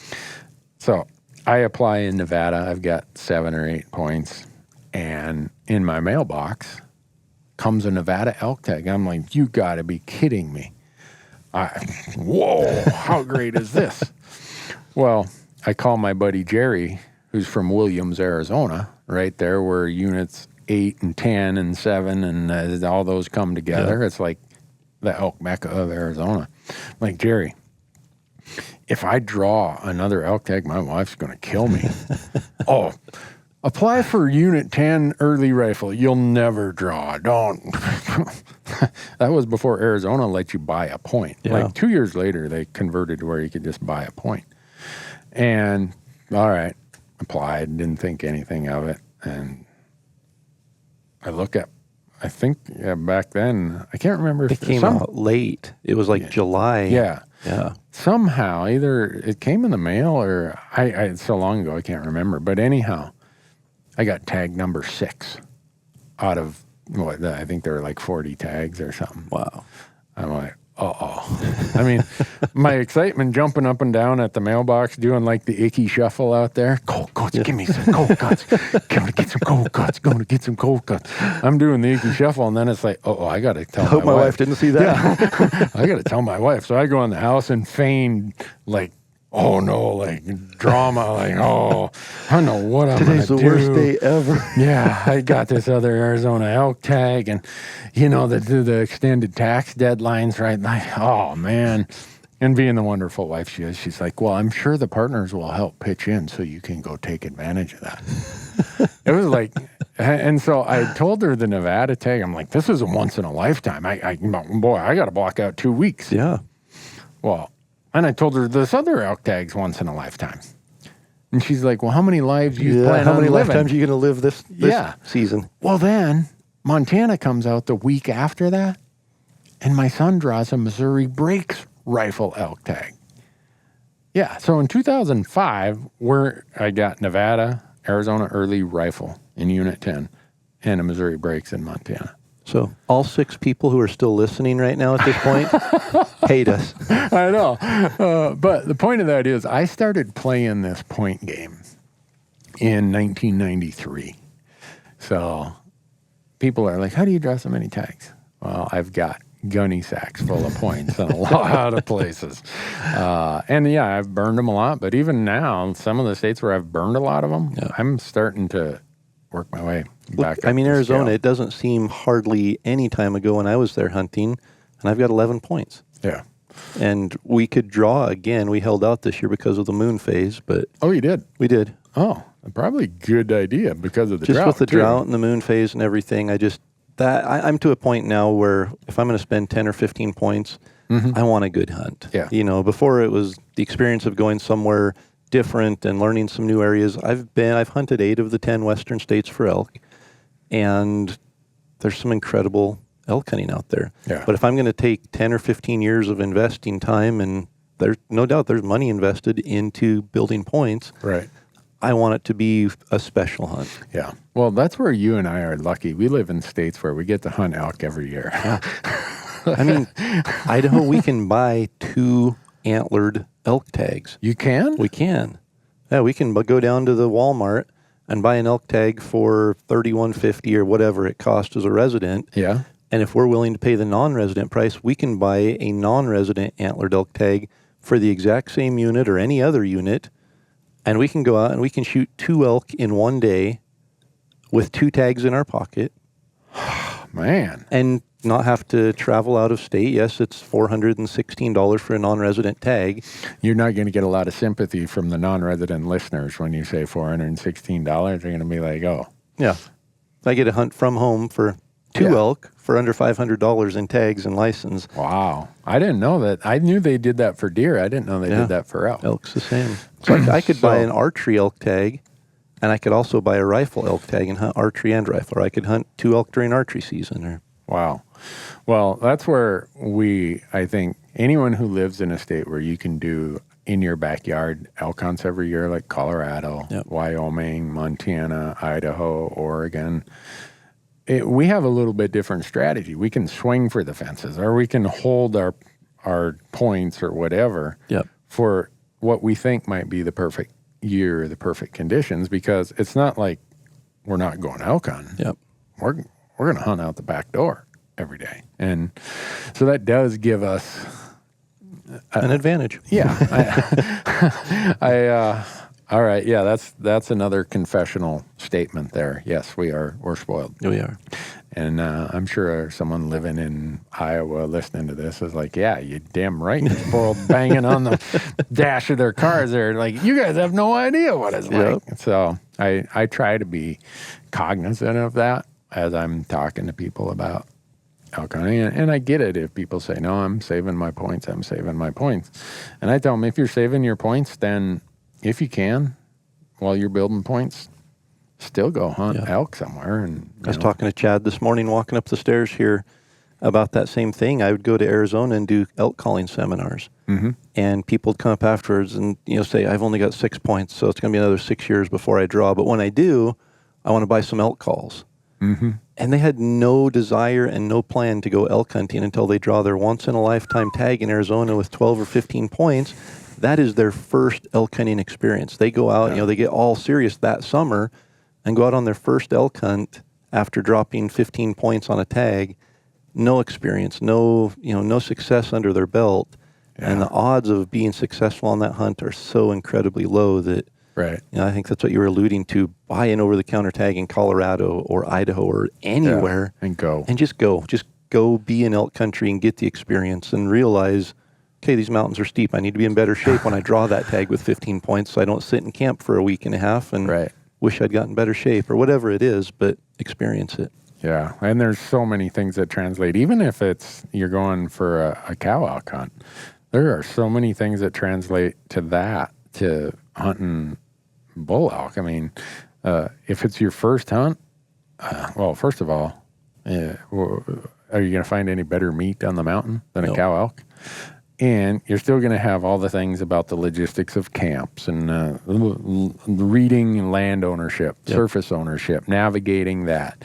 You're going to have taking care of it without it spoiling in the field. There's so many things that are very similar and are great parts of that learning curve if you've never been on a bull elk hunt.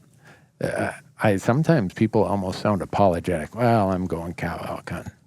Good. Yeah. Get fired up about that. I would imagine there's more cow elk hunters than bull elk hunters in a year. I'm pretty sure in Idaho they give out more, at least in draw statistics. I think there are more draw tags for antlerless than antlered elk.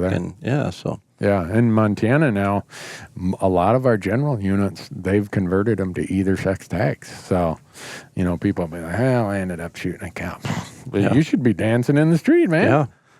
If your goal was to put meat in the freezer, you were at the top of the list on success right there. Yeah, I mean, that's how I got into hunting. It was all about food, which that goes back to your observation of my grouse affliction is all about food. It's hard to beat a grouse. Yeah. Well, for you do a pretty good job of beating the grouse. But whatever. I don't care if it's rocks, sticks, arrows, 20 gauge. I'm after them.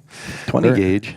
Yeah. 12 gauge, 10 gauge. Whatever. Punt gun, cannon. Slug. Yeah. I don't care. Whatever I have available.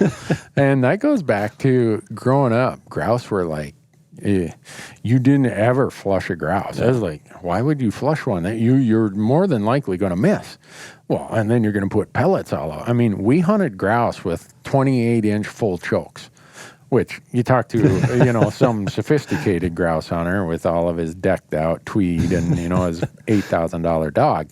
He's there with a side-by-side with one at least improved cylinder and maybe one modified or maybe both improved cylinder. Not us, man. We were full choking them. We were taking heads off at 40 yards. Because if you got BBs in the breast, man, you're going to hear about it. Oh, yeah. So, somebody bites down on a BB and they look right at you and say, this is the one you shot. Exactly. Yeah. But my point of that is, for me, hunting in our family was about food. Yep. It was, and so I will never get away from the food aspect of it. And cow elk hunting is, I try to tell people, if I wasn't so fortunate to be in the position I am and have the blessings I have of getting down as much as I do, I would have no reservations. I'd be excited to put a cow elk in my freezer every year and make no apologies for it. Totally. Yeah, and that's the beauty of hunting and providing is the variety. Yeah. You talk rabbit and grouse, and my 13-year-old daughter shot a bear last week, and I've got bear chopped up ready to make stew this week when we get home. And so, just having that variety of different organic, healthy foods is, I think, important. Yeah, well... And it doesn't matter if it's got antlers or not at that point. The variety is the meat. And it gets back to your point about go elk hunting. Don't just wait and build points forever. And because you guys in Idaho don't have a point system. No. And I'm sitting on, in many states, more than 20 points for certain species. And for all the once-in-a-lifetime type things like moose and goats and sheep, if I'm not at over 20 points, I'm close. I would give away all those points in every state if they just go back to a random draw like Idaho has. Yeah. And I know some people are going to be like, that's blasphemy. Well, we'll do another podcast on that because I have actually, gone to Fish and Game meetings and legislature and written several articles on showing, and that's the engineered part of me. Engineered part of me is, I love Excel spreadsheets. Yeah. And you can show odds really well on Excel spreadsheets. And so I went through years and years of data from draw odds and shown how they change with points, the states that have points versus without points. And also looking at some of those hard to draw hunts. So, the Missouri breaks or something that's hard to draw, a coveted tag that's 10% draw odds or less. Right. You throw points into that, in 15 years, your odds are no different than they were without it. The problem is now you've got somebody who's new, a youth, a child, or a new hunter coming in that's 15 years behind you that has no chance of drawing that tag. Not only do they have a point system. Yeah. So I think there are certain systems where it's beneficial. Mm-hmm.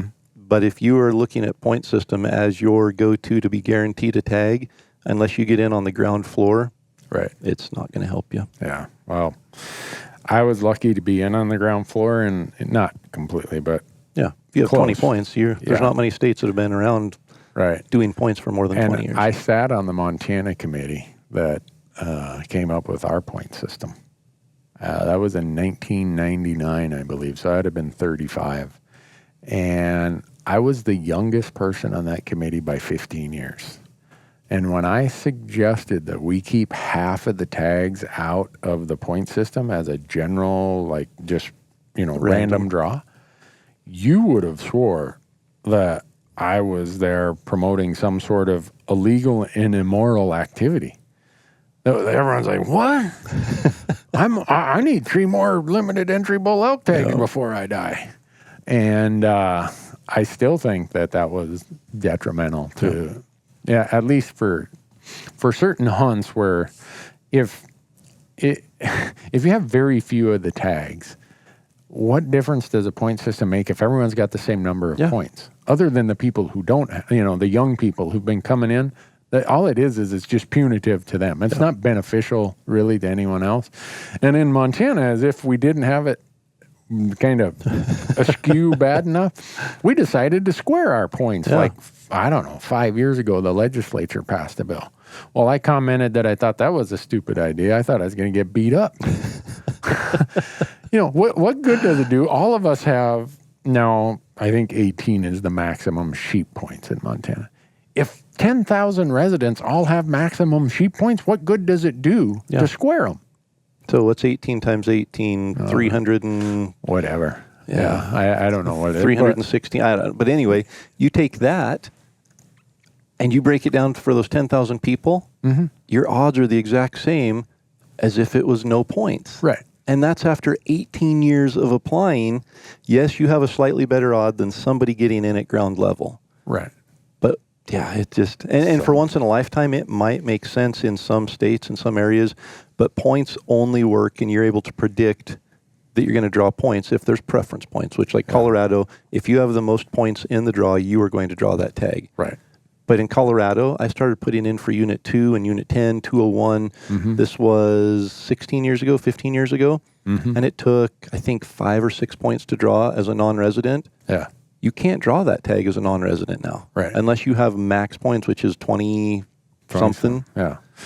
And a unit like 61 that used to be able to draw with 4 or 5 points, it's up to 17 or 18 for an archery tag in 61, higher than that now. Higher. Yeah. Because it took me, in 2016, it took me 19 points to draw a third season rifle tag in 61. Yeah. And I just got tired of dragging that big bundle of points around. Yeah. I said, you know what? Back with it. I'm cashing out. Yeah. And at my point level of 19, not everybody drew that third season. That's crazy. And so now I'm back to like 1 or 2 points in Colorado, and I'll just burn them on, what people consider a run-of-the-mill hunt. Yep. Fine, and I've got whatever. 16 points for elk and deer in Colorado. Oh, you're a nomad. And as I say, I'm in the middle. I will never catch the good units, so I'm going to have to burn them on a unit that takes 6 or 8 points. Right. Because I'm stuck in that middle. Huh. And you can't share, you can't bank, you can't do anything. You just got to burn them. Right. First world problems. Yeah, it is. How did we ever get talked into What this topic idea, are we? we were going to get to our. We were going to start on our top 5 elk hunting mistakes, and I think we only got like 15 or 20 minutes left to keep it within the window here. Maybe we should tease everybody with what they are, and then we can talk about them in the next episode. Now you're talking. See, that's why you're the brains of this operation. So I think that's what we ought to do. So you want me to take notes of do you have your 5? I bet I could rattle something off. All right. There are a couple that definitely come to mind. Do we have to rank them? No, not in any order. Let's just list them now, and then maybe we'll rank them. Yeah, what are 5 that you see? I'm going to go with the obvious one. And you and I did a short little video on YouTube about it, but it's wind. Wind, yeah. I think wind is key to success, and it's obvious, but we'll expand on it maybe in Yeah, there's some so of the much unobvious things about it. so much to talk about when it comes to that. Yeah. Aggression. I think we talked about that a little. I think too many elk hunters are too timid. Aggressive versus passive. Yeah, but I also think there's a time when you just have to be able to know and understand whether to be timid or aggressive. And so I think that's a huge mistake. I just see too many people that's kind of like that analysis paralysis where they lock down. And maybe I'll share the story now. I had a guy call me. I was working, and it's back when I was an engineer, and I was sitting at a desk and wishing I was out in elk country in September and waiting for my 1 week of vacation to come to go elk hunting. And I got a phone call, and this guy said, "Hey, do you hear that?" And I said, "What? No, I'm at work. What is it?" And he's like, "Listen." So I'm listening. I'm like, "I don't hear anything." He's like, "You can't hear that elk bugle?" And I said, "No." And he's like, "I've got an elk bugle. He's like 120 yards away. What do I do?" No way. Now, first off, the thought would never cross my mind when an elk's bugle 120 yards away to call anybody on a cell phone. Second off, it opened my eyes to the fact that a lot of times people don't know what to do and they freeze in that situation and just hope the elk comes to them instead of thinking through what the situation is. So I think that timid versus aggressive is an important one.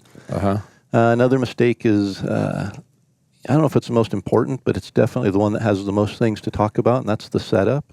Too many times, you get just a bad setup that leaves you really no chance for being successful. And so I think understanding setups, understanding how you need to set up on an elk if you're going to call them in especially is important. And too many times I think we miss out on opportunities for success because of those mistakes.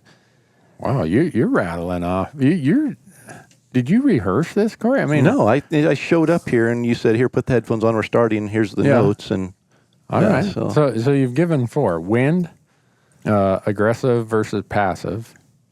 Oh, you've given 3. Well, I was going to say you have 1, 2, 4, 5. There should be a 3 in between there. Well, the 3 got you are taking notes. Got too. usurped by the aggressive versus passive. All right. So you've given 3. All right. Okay.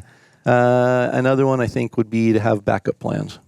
Okay. And to be flexible, I guess, in your plan, not to get stuck in a rut. So we could talk about that, and I could definitely share some experiences there that were not enjoyable because we didn't have backup plans or because we stayed focused in one area or one tactic. And then maybe the last one, what do I have? Wind, aggressive, setup. Backup plans, being flexible.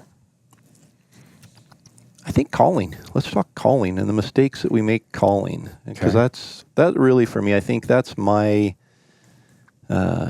foundation for elk hunting is calling. Yeah. And it didn't come naturally. I made a lot of mistakes for a lot of years and learned a lot of hard lessons before I finally the light bulb came on. And really, when we talk about the average success rate being 10% success, or that means that 1 out of 10 people kill an elk every year, or it takes the average person 10 years to kill their first elk. I was an average hunter. Yeah. It took me 9 years to kill my first archery elk. Yeah. And I had so many incredible encounters that either I was too passive or I didn't pay attention to the wind or I set up wrong.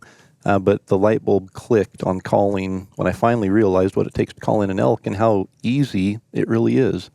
And so we can talk about a lot of those mistakes. We should talk about that, because when you say how easy it really is, I'm like, what elk are you hunting, man? I did get accused of hunting ranch elk in greener pastures this last week. A guy emailed me, and so I've never hunted ranch elk, and there are no pastures where I hunt. And he said, "Well, what I mean is you go and find the elk that are easy to call in instead of hunting these elk that take a PhD in elk talk to call in."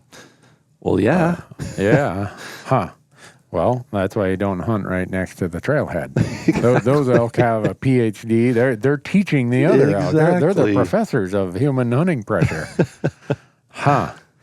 Well, what about you? I mean, everything that I focus on, and you make a good point there, that I'll preface this by saying, when I do seminars, when I write or do video or whatever, I like to make reference to public land bull elk. Yep. And as a general rule, highly pressured public land bull elk. Because I've been lucky to draw some amazing tags with limited hunting pressure. And there is no doubt that the elk have responded, or that just where they're going to be is slightly different, even public land bull elk, just because of the lack of hunting pressure. Yep. And the opportunities, multiple opportunities in those draw areas and quality areas. And so I get that some people want to wait out for that, but I'm not. I don't know if, I might tip over tomorrow. So I don't want to let any chance go by. So I hunt a lot of elk in places that, all right, I know there's a lot of hunting pressure. I mean, I think I've done 5 over-the-counter elk hunts in Colorado. I've done, most years in Montana. Yeah. Me and my buddies, we're doing public land, whether it's archery or rifle. And so this is just my experience. When I wrote down my top 5 as you were doing yours, it's the top 5 mistakes that I made. And I'm not saying everyone makes these mistakes, but you said it was 10 years before you killed an archery elk. Well, it was 6 years before I killed any type of elk. I really made some dumb mistakes. And I think the first, if I had to say, the greatest symptom of my illness was just my lack of understanding about elk. Yeah. I didn't grow up in Idaho. Like you had the benefit of growing up and being around elk out our back door, literally. Right. Yeah. So I came to elk in my early 20s, and all of my hunting experience was somewhat almost contrarian to how you would understand what elk do. So my lack of understanding of elk, their needs, their behaviors, both seasonally, what do they do in a dry year versus a wet year? What do they need in September versus what they need in December? I had no clue. Yep. So I think a lot of people get a tag and they think that's enough. They go in the woods and they're kind of counting on random luck. And sometimes, you go enough times. 10 times. Yeah. You're going to get lucky once. You're going to get, So I'd say my number 1 is people not making an investment in their understanding of elk. And as guilty gets. Yep. Which kind of leads to my number 2 as lack of a plan. If you haven't done your homework about elk and their needs, you really don't show up with a plan. You're like, I guess this meadow looks good. I'll sit here for a week. Well, maybe that'll work, but the odds are you're not doing yourself any favors if that's just your plan. And if you don't have a plan, you quickly become discouraged. Lack of information brings because your plan is to go and kill an elk. If that's your plan, and you don't kill it, you've failed on every level of your plan. Yeah, and it's really easy to get discouraged. Right. So I think lack of knowledge breeds lack of confidence. Yeah. And so those are probably the 2 biggest mistakes I made. And number 3, as your number 1, is being careless with the wind. Seems like every season we get some encounter where we get reminded that we thought we had the wind in our favor. Maybe, all right, the time at, like 9:30 in the morning, the thermals can't make up their mind if they want to go downhill or uphill. And you go into a basin where you herd an elk, and on the sunny side, it's going uphill. You go into the shade and it's going, and it's just swirling in there. It's like, well, it's not a good hunt if I haven't at least messed up the wind at least 2 or 3 times. And wind is, you can talk about wind being out of your control, and it is. You cannot control the wind, but you can control how you use the wind. Right. And once you understand some of that, and there's still going to be things that happen out of your control that mess up a hunt, but it goes into the setup and everything else that you're in control of where you set up. You're in control of all of these things, understanding the thermals and the winds in part of that aspect of the setup.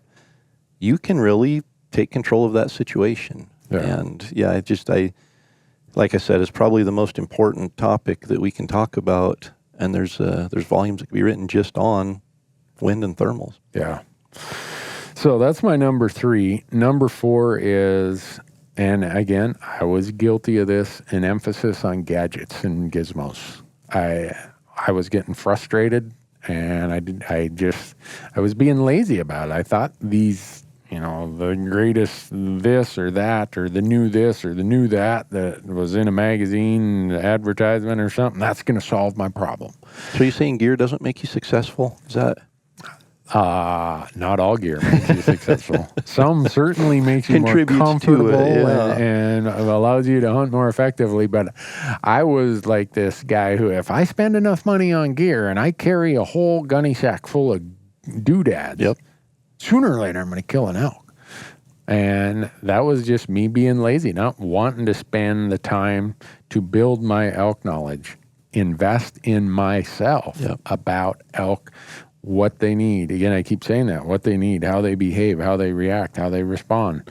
And when I was refusing or kind of neglecting that, even though in my mind I'm like, I probably don't know as much as I should, but I can either Spend a little more on gear and I'll be good. Yeah, I can spend weeks researching and reading dry articles by scientists and other biologists, or talking to scientists and biologists, or I could go buy this new doodad. Yeah, it's only $20. I'll Yep. buy the new doodad. Well, guess what? The new doodad didn't. And I'll talk to the guys at the sporting goods store, and they'll fill me in on anything I don't know. Yeah, some college freshman working behind the counter who he Living his dream job. But and he, little did I know, he was a bit liberal with the truth. And Wait, sporting goods store, people behind the counter, liberal with the truth. I know. Well, I believed him, and I bought the $20 gizmo, and I'm like, well, if it's good, if one is good, two is gooder.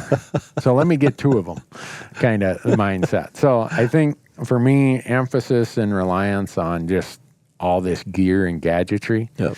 I think you and I have both done this enough. We know what's gear and what's a gadget. Yeah. I mean, gear is something that you need and is useful and is helpful. Gadgets and doodads are just that wasted money. And I've got, there are some things that are definitely in my pack or in my box that I take to camp with me that are a comfort, are a luxury, things like that. But I have a list of essential gear. And when I strip it down, it's pretty small. Yeah. What do I, and that's, when I'm going out hunting with my kids, I'll ask them, do you have your bow or your gun? Do you have arrows with broadheads and bullets? Do you have your license? Yeah. Okay. We have enough to go out and hunt. Anything else that we might have forgot, yes, we might be at a disadvantage, but we can go and hunt. We have a license, we have a weapon, let's go. Right. Did you bring your boots? Yeah. And then this one might be a little bit close to your comment about backup plans are flexible. One thing I've found is when I've been stuck in a rut and afraid to experiment, my encounters with elk seem to be less. Yeah. When I get out of that rut and say, you know what, someone might laugh at me when they see this, but I'm going to do this because it's something I've been thinking about in the tent last night, and I'm going to try it today. Something that kid at the sporting goods store behind the counter told me to try. Yeah, they told me not to do. Yeah. But so I think being afraid to experiment keeps a lot of elk hunters from making mistakes and learning. And for me, I'm still, all these things that I mentioned here, my top 5 are still things I deal with today. Yeah. I mean, just because I've been doing this a long time and I have the blessing of getting to go on 6 to 8, 10 elk hunts a year between my tags and joining other people, it doesn't mean I've got it. You are spoiled. Man. I looked at the board. Here's how many elk tags we're filming this year. 2 of us in New Mexico. Montana is me, Marcus, Michael, Dan, Bo, Carson, and Lucas, and possibly another Lucas. So that's 10 right there. And then my son has Wyoming, and my uncle has Wyoming.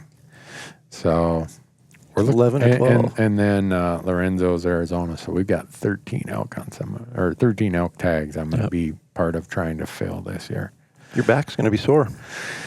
Well, the good news is everyone there other than Uncle Larry is younger than me. And you won't take advantage of that, will you? I will.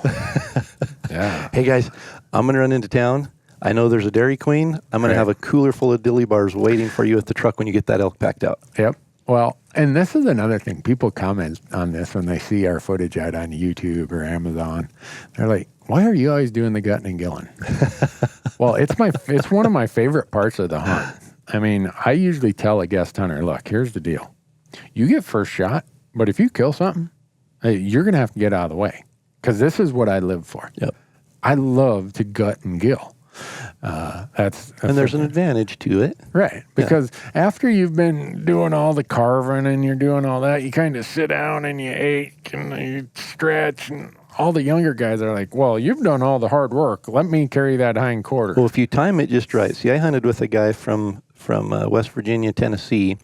His name's David Burdett, and we'll talk about him as I share some stories, especially as we get into humorous stories, because he brings humor to elk camp. But are we going to need a liability waiver if you start telling? I think so. Okay. He might be a good one to get on here at some point. Yeah, just for the comic relief. But incredible. I mean, a guy that came from Tennessee out of college, never hunted elk, taught himself to hunt elk. And very consistently successful for somebody that come out every year. You'd drive for 2 straight days, show up bug-eyed, and hit elk camp and on the ground running. But I learned a lesson from him. He was really good with a knife. Yeah. And I was young and eager, and I could throw 2 quarters on my back and run to the truck, and we worked well together. He worked well with me being there because he would time it just right that when I'd walk back up with a pack frame, he would be saying, hey, come hold this quarter, and he'd cut it off, put it in a game bag, put it on my pack frame, and I'd go again. And he, I didn't realize he was sitting there taking a nap for a half hour until he heard me breaking branches. He'd jump up and real quickly cut the next quarter off. And So, see, he was experienced. Yep. Yeah. No, I'm getting there. I'm getting there. Well, those are the ones on my list. I think I'll go with you. We should save these and cover them on the next podcast, the next episode. So we have structure now. Yeah, people are going to say that's some sort of tease, Randy. What's the deal there? No, that's just us using the last several minutes to come up with structure for a plan. But we got a couple things. One, we've got the Sitka question of the week that you're going to answer.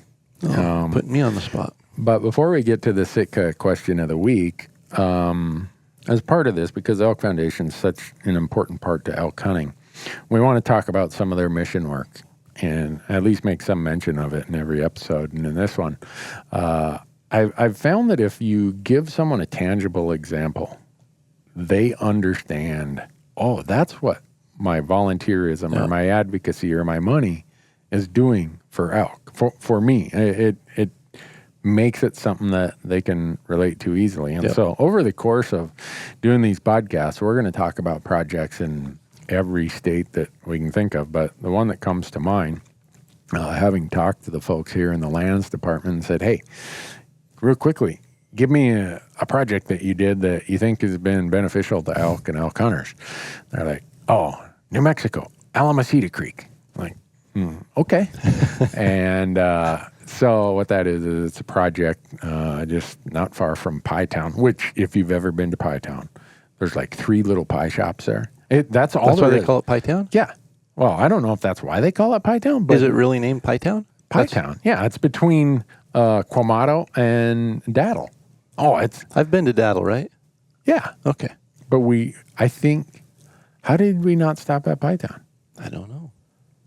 Oh, we went the other way. Did we? Yeah, we went the other way because you flew, didn't you? I flew to and rented a rig. Yep. Yeah, see, I drove. You went to Albuquerque and flew home. I did the Road Warrior thing in my Titan. And anyhow, Pie Town. Near Pie Town is this place called Alamosita Creek. And that one is another classic. It's so many of the Elk Foundation projects are about providing access to the acres acquired, but also improving access to the surrounding public lands. And they have a score system. The Elk Foundation gets tons of proposals in front of them. And when you get that many proposals, you got to have some sort of ranking system. And so they go through and rank it, what kind of wildlife values are there, what kind of additional access does it provide, because the Elk Foundation is about providing more access. It's one of their 5 primary initiatives. And this one, talking to Blake Henning, who is he's the chief conservation officer here at the Elk Foundation. I think the project was just under 6,000 acres of private land that the Elk Foundation and its partners helped acquire and then turned over, I believe, to either the BLM or Forest Service. But what he told me is that the access around there, it improves access that these other 35,000 acres were public, but they didn't have very good access. Right. So this 6,000 improves and makes a lot better access to that 35,000. So very cool. That's one of many, many projects. Right now, the Elk Foundation is like this example we're given here of acquired property and improved access. It's nearing 900,000 acres of access projects that they've done. And they're nearing, I believe, 8 million acres of total conserved or improved habitat acres. Yep. Which I think, it's hard because for me, when I was younger, I would look and there was a project in Idaho near us that they had got involved in and provided access onto what used to be private land. And I looked at it and thought, well, I would never hunt here. Like, this isn't an area I would come and hunt. So for me, that's a waste of dollars going there. As I've grown older and gained wisdom, I realized that was primary winter ground or winter ground corridor that they were able to go in and improve and not have shut down to, you look at development. So if you have private land, and then in this area, it would have been prime development land for somebody to go and put ranchettes on. That would have completely disturbed how the elk migrate in that area and probably fouled them up to the point that they would have had to have moved winter grounds, which probably would have left them moving where they actually had habitat. Right. And so there's all these projects, whether it's winter grounds, whether it's access, all these different things that make elk hunting better. And it might not on the surface be a direct, like you're looking at it going, I can go and hunt these 400-inch bulls that live all over by Bozeman. Yeah. You might not have that access to do that, but they are providing, winter grounds. They're opening access in areas that have previously been private and all of these things that contribute in a huge way. And you look at 8 million acres, that's not a small number. No, there has been improvements for elk hunting and elk habitat on those acres that otherwise wouldn't have happened. Like where we were hunting in New Mexico, I knew that the Elk Foundation had done a project there, and we walked in and I can't remember how we stumbled across it. I'm like, this is where all this thinning happened. This is where all the grass is now growing. Yeah. It's on all these this 8 million acres is going out to mostly just about all public lands and weed control, getting rid of invasive weeds, prescribed burns, thinning, whatever it is to generate better habitat. Water projects, you name it. The whole list is there. And again, the Elk Foundation, their project advisory committees, because of money raised, a big chunk of it stays within that state for the purpose of the local volunteers on the project advisory committee saying, these are the ones we want to do. And that's the kind of boots on the ground, dirt under the fingernails kind of conservation. And which goes back to why I signed up for a life membership. We moved a year ago into elk country, and so my family and I live in the heart of elk country. It's not prime or anything, but there are elk around us. Right. And it was a perfect opportunity to become a life member at that banquet, that's happening a few miles from my house. Cool. So rmef.org, be like Corey and be a life member, right? Or at least a member. Yeah. Okay. We'll start them. That's right. It's kind of like everything. You kind of start them on light doses, right? Yep. All right. So with that, the Sitka question of the week, you're going to have to answer this because I don't own any trail cameras. Ooh. Okay. Someone wants to know, how do you use trail cameras to improve your hunting? Because in Montana, only last year did it become legal to use trail cameras. You couldn't use trail cameras during season, right? You could use them during preseason, but not during season. Right, if there was an open season. Well, the only time bear season ends June 15th, archery antelope opens August 15th, so there's only like a 2-month window you could use them. But that's actually the prime time to use trail cameras. Oh, really? So, yeah. Oh, okay. And there's two different, trains of thoughts on trail cameras. One is if you're hunting a place like New Mexico, Arizona, you go put a trail camera on a tank, and you see how many 400-inch bulls are coming in there. You pick the one that you want to focus on, and then you go hunt that bull. Because, we all know there are 400-inch bulls behind every tree in those states. Yeah, right. New Mexico especially. Yeah. Oh, yeah. I was there with you, and we proved that. We saw how many? 0. Yeah. That was tough. But the way I use them isn't that. I don't focus on a single elk. I've never focused on one elk and hunted that elk. And I know there's some people that do. And in places, like Utah, Nevada, things like that, where you draw that tag that takes a lot of years, maybe that's your goal. Yeah. And that's totally fine and understandable. For me, though, I use it more to determine how many elk are really in an area. What are their habits? What are their patterns? And I don't even look for bulls. I love to see bulls on trail camera, but I know if I'm finding bulls on trail camera during the summer, they're probably not going to be in the same area in the fall. And it's really, other than cool to look at, it's not helping me become successful. So we're going to add that as a point to a future podcast.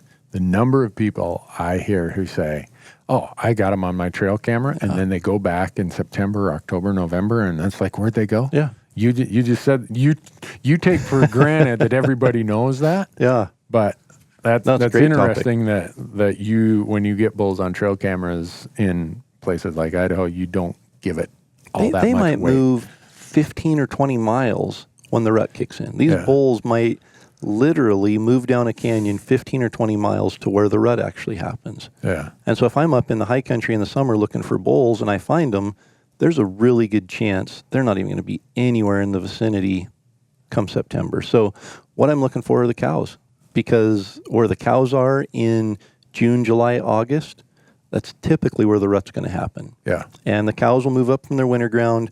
They will get into their calving areas, and that's where they raise their calves in the summer. It's a safe place. There's lots of feed. They raise the calves there.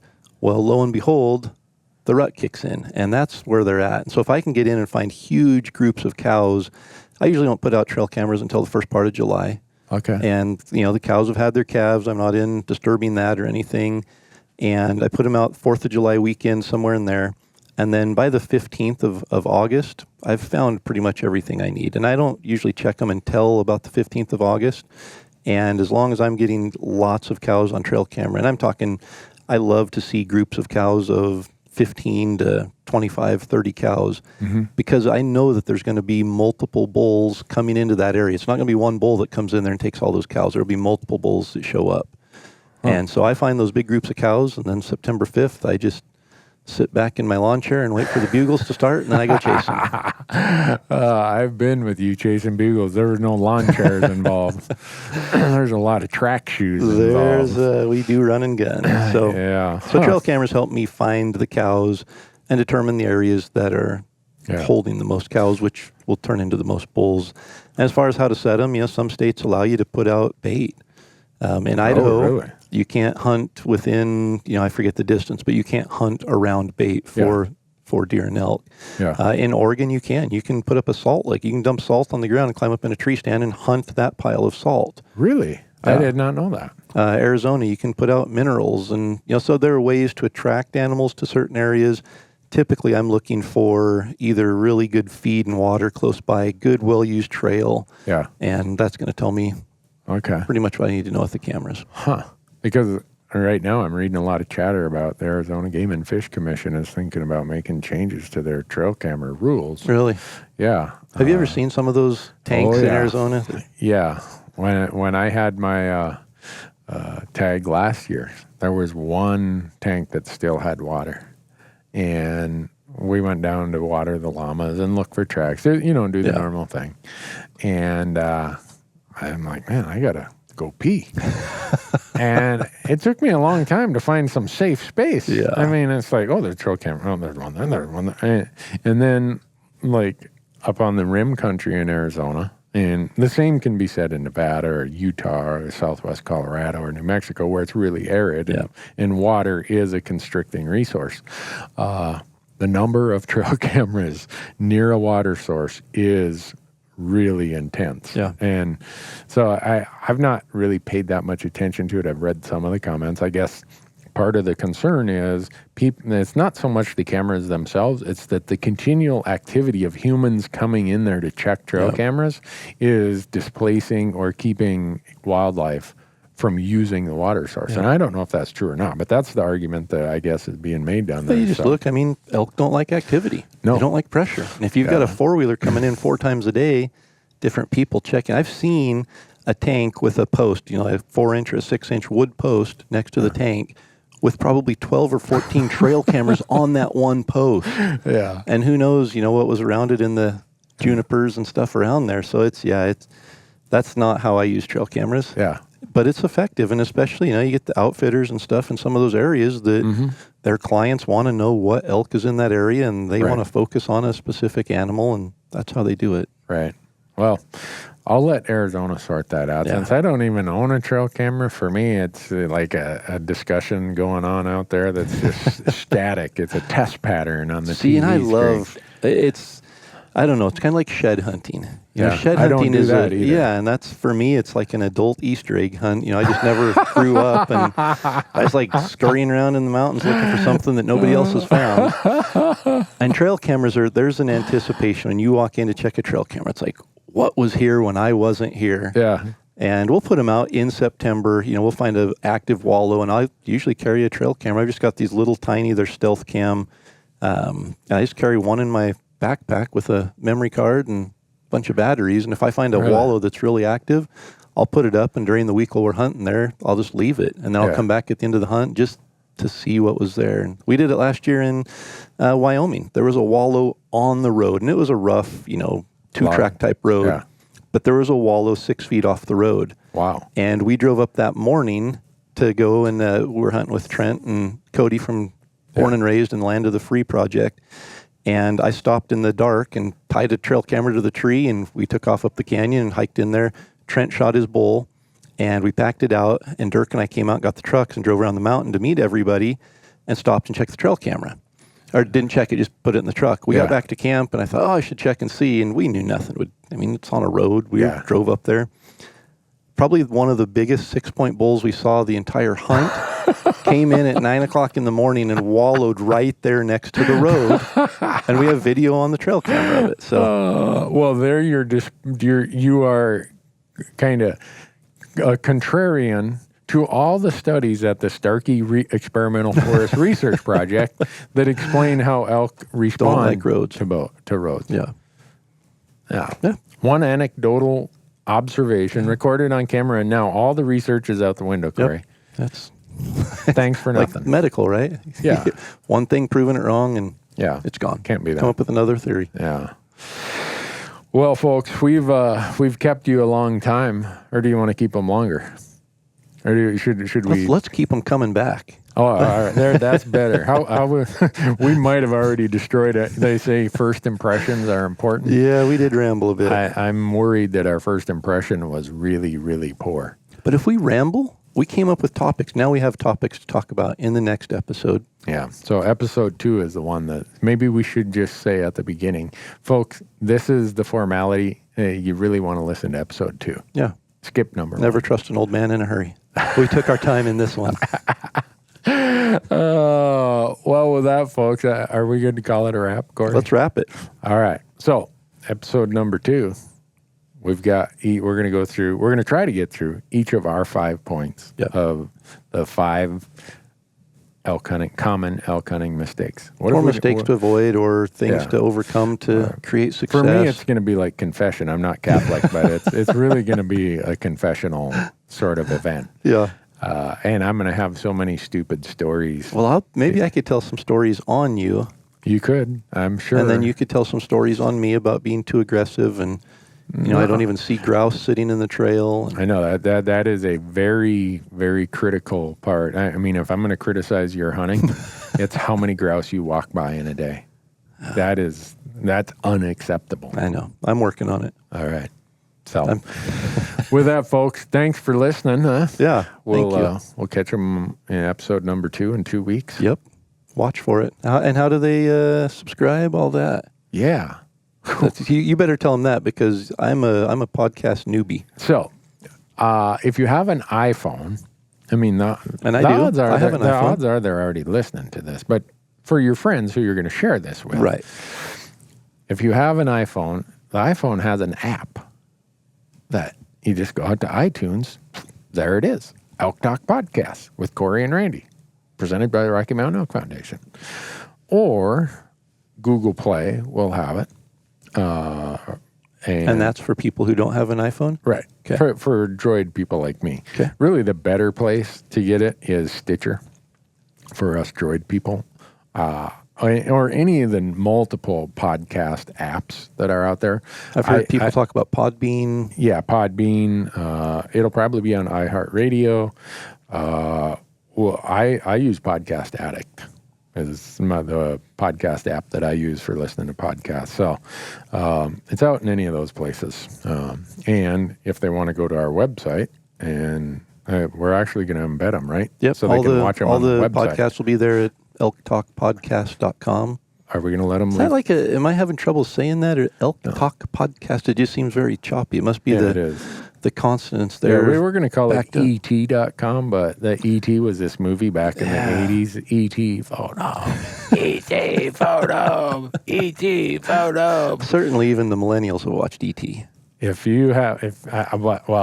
never seen Star Wars, so I can't criticize anyone. You've never seen none of the 6 episodes or 9 or what is it? I've never seen a Star Wars episode in my life. Really? And I'm not going to start a bad habit at this age. Wow. No, yeah. We should have probably talked before we decided to go into this podcast business together. If you use any humor that's Star Wars related, it's going to go right over my head.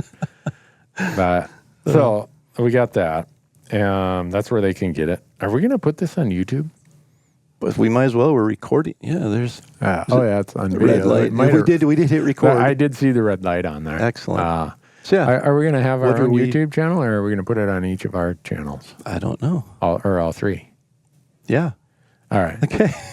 You'll be able to find. I know you'll be able to find it on YouTube. We'll have if you go to the website elktalkpodcast.com, we'll have all sorts of instructions on everything. there. Yeah.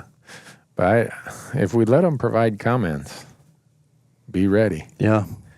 It's a humbling experience to allow for comments, because on my YouTube channel, I get probably 100 comments a day at least, and people aren't bashful. YouTube's bad, yeah.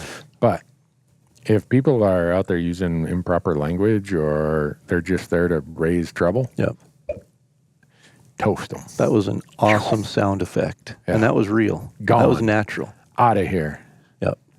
Yeah. Yeah, we have fragile egos, so go easy on us. If you have a comment, a suggestion that we need to improve upon, use some tact. We're totally fine in trying to better ourselves, but man, I got an email this week about Randy that made me blush some of the language that was used, and I've never said anything bad about Randy, like literally bad. He spends too much time at Dairy Queen and chasing grouse, but those are things he knows. That must have just been the introductory paragraph then. Yeah, I deleted it after I got to the third sentence.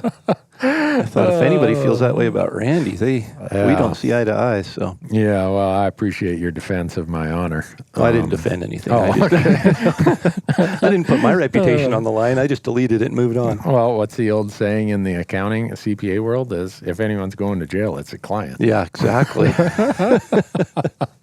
But then please go out and subscribe to or follow Instagram channel. Yep. At Elk Talk Podcast. At Elk Talk Podcast. Yeah. And we'll have... Not at Elk Talk. There's a picture of a moose, and it's a Elkaboo or something, and they're a food court in Oregon. Yeah. We should just try to buy that from them. did. They wouldn't respond. I sent an email through their website. I contacted them direct message through Instagram. And they only had like 6 pictures out there. They had like 34 followers. And I said, now's the time. Right. We're even willing. Randy has gift cards to Dairy Queen. We'll trade you. Right. Yeah, I do. I have currency. We call that Minnesota currency. Yeah. I mean, but never even heard back from them. So. Really? Well, if any of you know the sushi cart in Oregon that is called Elk Talk. Elkaboo food court. I don't remember. It has nothing to do with elk. There's a commission involved. Maybe we'll take them elk hunting for a day. You just messed up. No, we won't take them elk hunting now for a we're day. going to have somebody in Oregon held hostage because their food court won't give up the rights to their Instagram page. Well, that just came to mind. I have no filter. That's why my other podcast is called Randy Newberg Unfiltered. I don't have a filter. It just comes out. Well, we'll work on it. All right, folks. We've kept you for 2 hours and 20 minutes. Thanks for listening. And I'm Randy. I'm Corey. And we'll catch you on the next one.